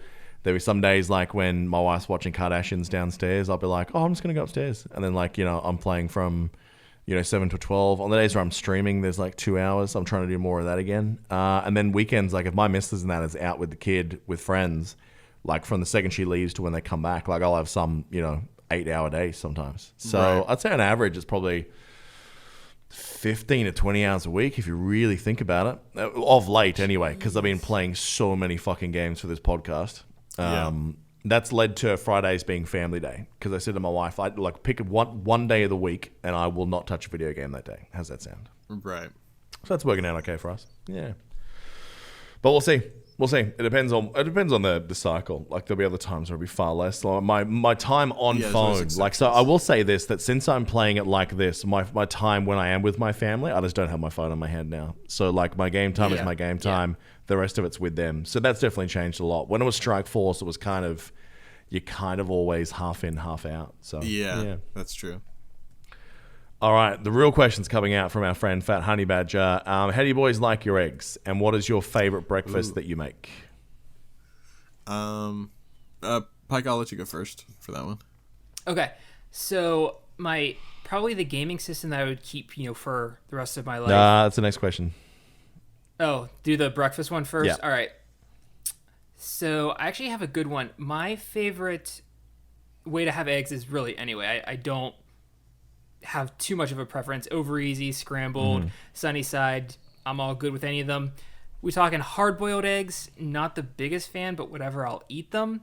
Deviled, So, I mean, it's kind of where I stand on eggs. But breakfast food. Have you guys ever had a Dutch baby pancake? No. Yes. Actually, there was a place in Dubai. Yes. I had it a couple years ago, yeah. Yes, that would be my go-to favorite breakfast. You got to check it out, Hebrew. It's like this. If a pancake, like a custardy egg pancake and a pizza made a baby, it would be, the Dutch baby pancake. Yeah, it's more crepe. It's more crepe than pancake, but it's weird to describe what it is. Yeah, it's in that ballpark. God. Yeah, it's a little thicker than crepe. A crepe Sounds so good right now. I don't know. Yeah. Oh man, I want a crepe now. Did they take a huge crepe? Whenever I think of crepes, I automatically think of Ricky Bobby with the whole flat pancakes. But for me, probably. So this is gonna sound a little hoity-toity, but it's fucking delicious. I will only eat the eggs of endangered ostriches. So first of all, do you guys like caviar, or have you? Okay. Not really. Like if it comes to hoity-toity type gear, I'm more of a pate guy myself. Okay. Fair enough. But for this, so I'm assuming you guys have had Eggs Benedict before? Sure have. Yep. Okay. So I got put onto Eggs Benedict with caviar on the top as a garnish. And it's what a way to ruin I don't know what Eggs made you Benedict. Think this was going to sound tighty-tighty at all. It's actually fucking delicious. Well, so we got it at like a super fancy restaurant. Surprisingly, it was like a chef special, and he put it out, and it was fucking amazing. And so I was like, shit, I want that again. So now on occasion, we make it sometimes, and it's fucking good. So nice. That's mine. But my favorite dish of all time for breakfast. You guys might be able to guess this. It has something to do with who I am. It's a bagel. Vegemite on toast. And it's a straight up bagel. Lox and a schmear on a bagel. Oh god, that's my jam. Why did we not guess that? Well, I didn't want to be too stereotypical, even though your name is Hebrew Hammer. Definitely not. Yeah. But yeah. For me, my favorite egg is definitely poached, but I'm too lazy to do that. So I generally just shallow pan fry them pretty much. Like just use, in some cases I won't even put oil in the pan. I'll just literally just put it on the non-stick and just heat it to the point where it's not too gooey in the mid, and then away I go. As far as like favorite breakfast, I don't know, man. Like very much, it depends on where I'm at, right? Like if I've had a big night, there's not much better than like an English style fry up the next day, right? Where it's all like, sausages and little hash browns and meat, basically. I mean, I think the correct answer is bacon, just because anything bacon in the morning is great. Yeah. I'm trying to think back to like my favorite breakfast. I'm not a real like breakfast specific food guy. Like if you gave me the choice of saying, let's go out for a nice breakfast, or what if we waited 2 hours and went out and got like a really great lunch? I'd be like, every time it'd be great lunch, right? This whole breakfast brunch specific stuff. Yeah. I'm definitely more like savory, big lunch, big dinner kind of guy. Like I could skip breakfast, no problems. But I will say I'm quite partial to the old Canadian breakfast: pancakes, maple syrup, and then maple syrup on the bacon as well. Let me ask you this: what is your guys' favorite fast food breakfast? Fast food breakfast? Shit, I haven't done that in a long time. They're mainly Been garbage. A long time. I'm gonna say egg McMuffin and some hash browns.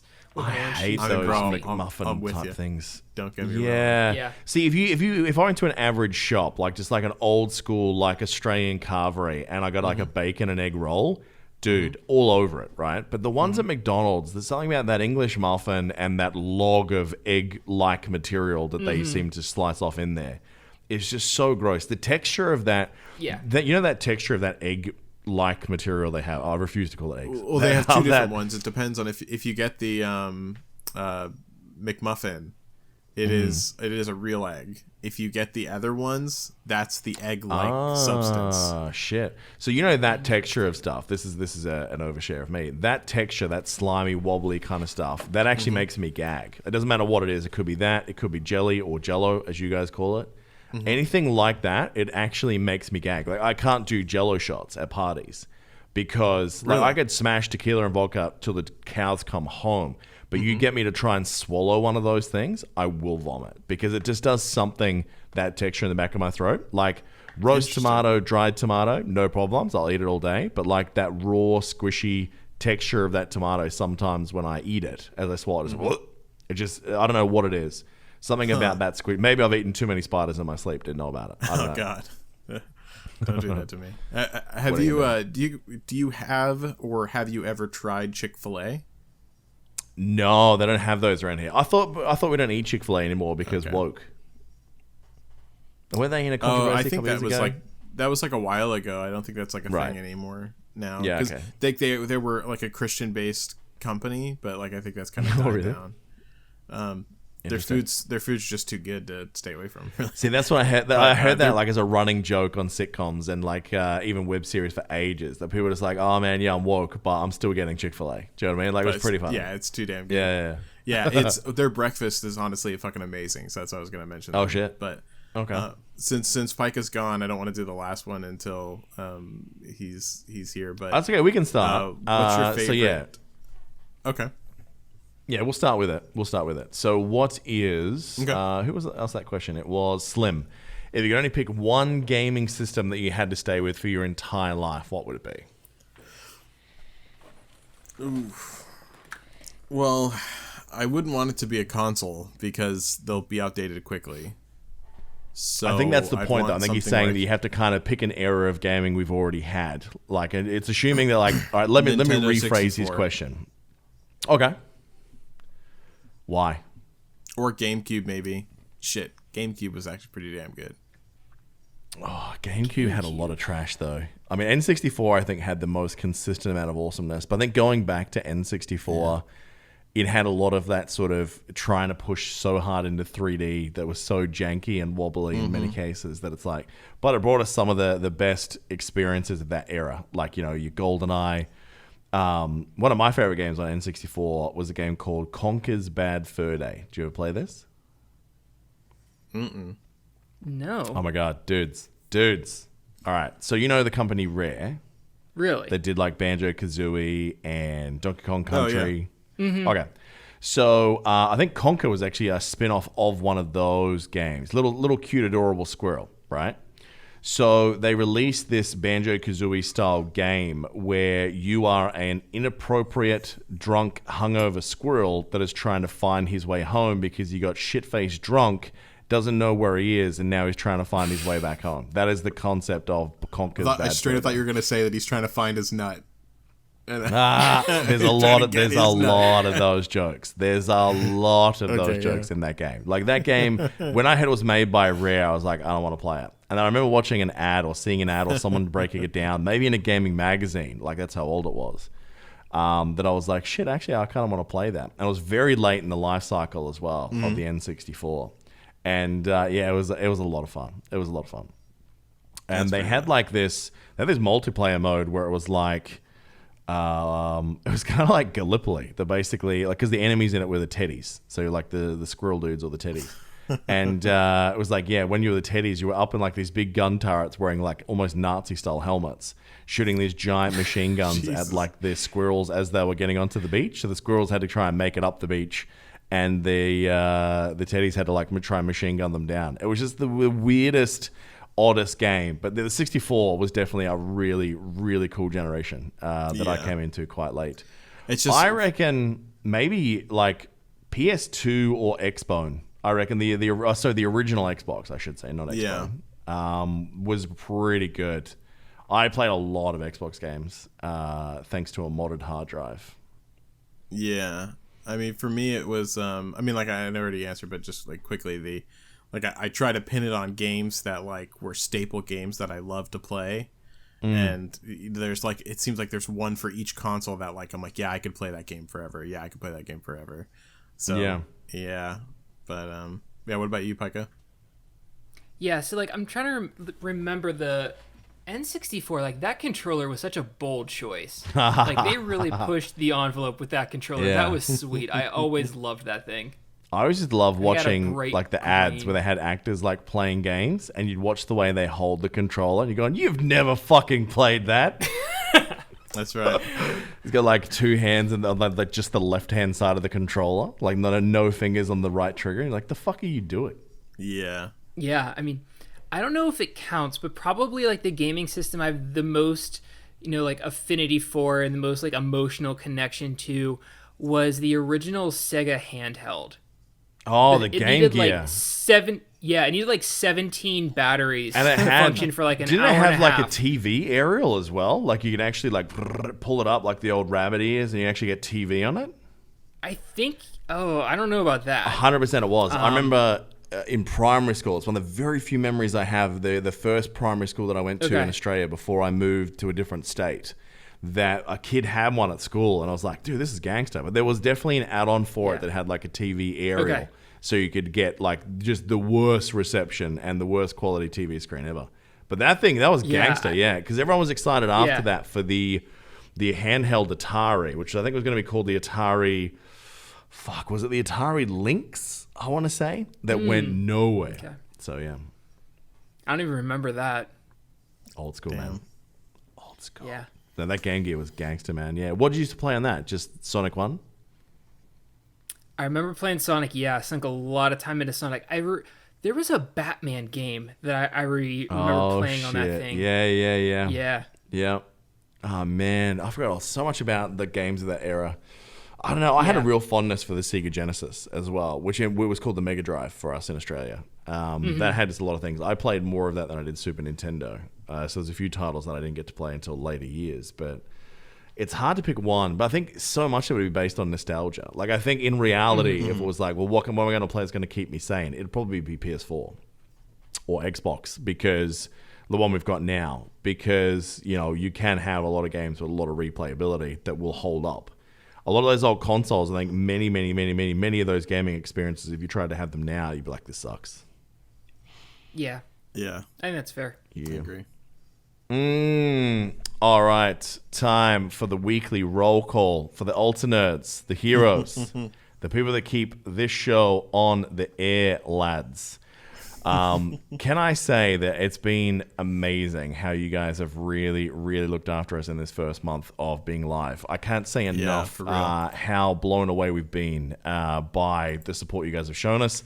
We're, obviously trying to make even more content. We're considering we're doing like 3-hour podcasts already. We're trying to give you guys bonus episodes, doing stuff specific for you guys on the Patreon. We're trying to come up with ways of like giving back to you. That's why the watch party came about yesterday, where we're able to watch the boys with a handful of people from Patreon, which was great. Yeah.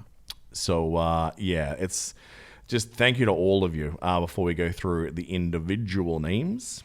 All right, so to all of you legends, the A&R patrons, let's go through our supporters first. So to Pike, to Ox5, to Batbot, to Connor, to Captain Jeepus, to Goat, Halcyon Days, LC Adventure, SylvJ003, Commander Corsi, and to Lunchbox. Thank you to all of you. To the fanboys, the people are really putting their money where their mouth is. To Mad Dog, Dudge Wreck, Commander Hanson, Gunskull, Unhinged, Flexipotamus, Benjamin Pearl, Simon L. Please reach out to us. We're trying to get in touch with you, buddy, to get you on the Discord. Incorrect User, Rockstar, Alan K, Corey F, Dan1387, Bloodwalker, Snorlax Hunter, TT Marco, JJ Orbits, Curtis the Greek, Swain Hammer, Jamie, X23, Debearded Viking, Darth Longstride, Metalhead, Run and Gun 83, Franchise CBM, Dracul, Lily, Zateotech, Danelle, Admirero, Frozen, Chief, Fat Honey Badger, and McFly joining the crew this week. Thank you to all of you guys. Hell yeah. The Extra Mile, the Dedicated, to Nightside, Conway Supreme, Unhinged, Abyssarium, Captain Hammer, DJB306. I did what I always did. It's Abyssarium. I always put a U in it. I don't know why I keep saying Abyssarium. It sounds like this awesome like magic place in the abyss. It's like, let me take you to the Abyssarium. But there's no U. It's just really Abyssarium, does. right? Morphine Dream, Cheetah, Hobbs, Tuggernuts. Still the greatest name to read out weekly. Love it.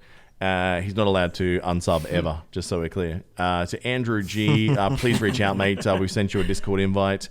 To Domino, Real East, Done and Done, Big Spartan 34, Paul Puck, Beer God, Legrev, DJ D, AK Butt, Cravino, Mookie, Grimnos, Scooter, Yule, Justin Beard, The Dawkins, and Lamar Russ.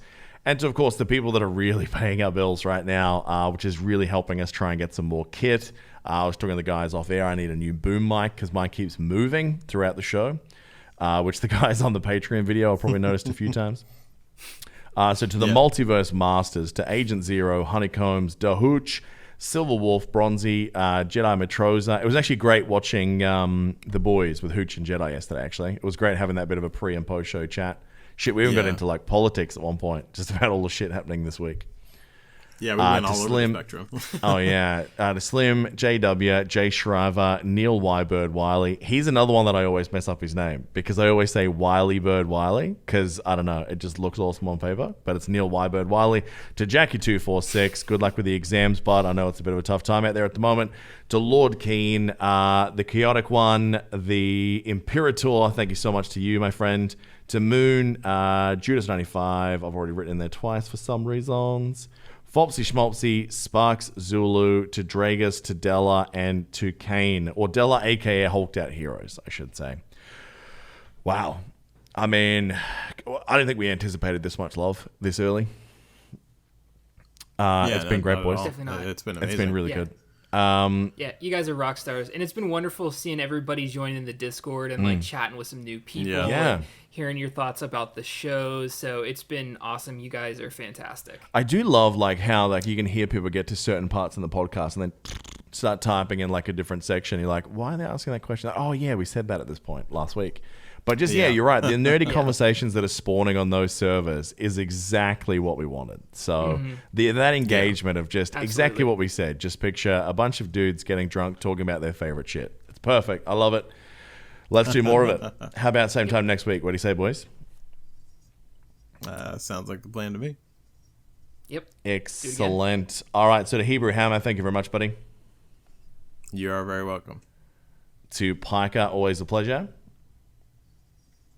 Oh, pleasure was all mine, gentlemen. All right. So look, folks, if you did enjoy this, tell your friends about it. Head to the Discord, discord.me/ANR. Head to Apple Podcasts, leave us a review. Any 5 stars we'll read out at the end of the show next week. And if you do want to show us some real good loving, make sure you head on over to patreon.com/ANR pod. And any dollar you guys want to throw our way is much appreciated, and we will put it to good use. Thanks to all of you, and we will see you again next week. Cheers. See you.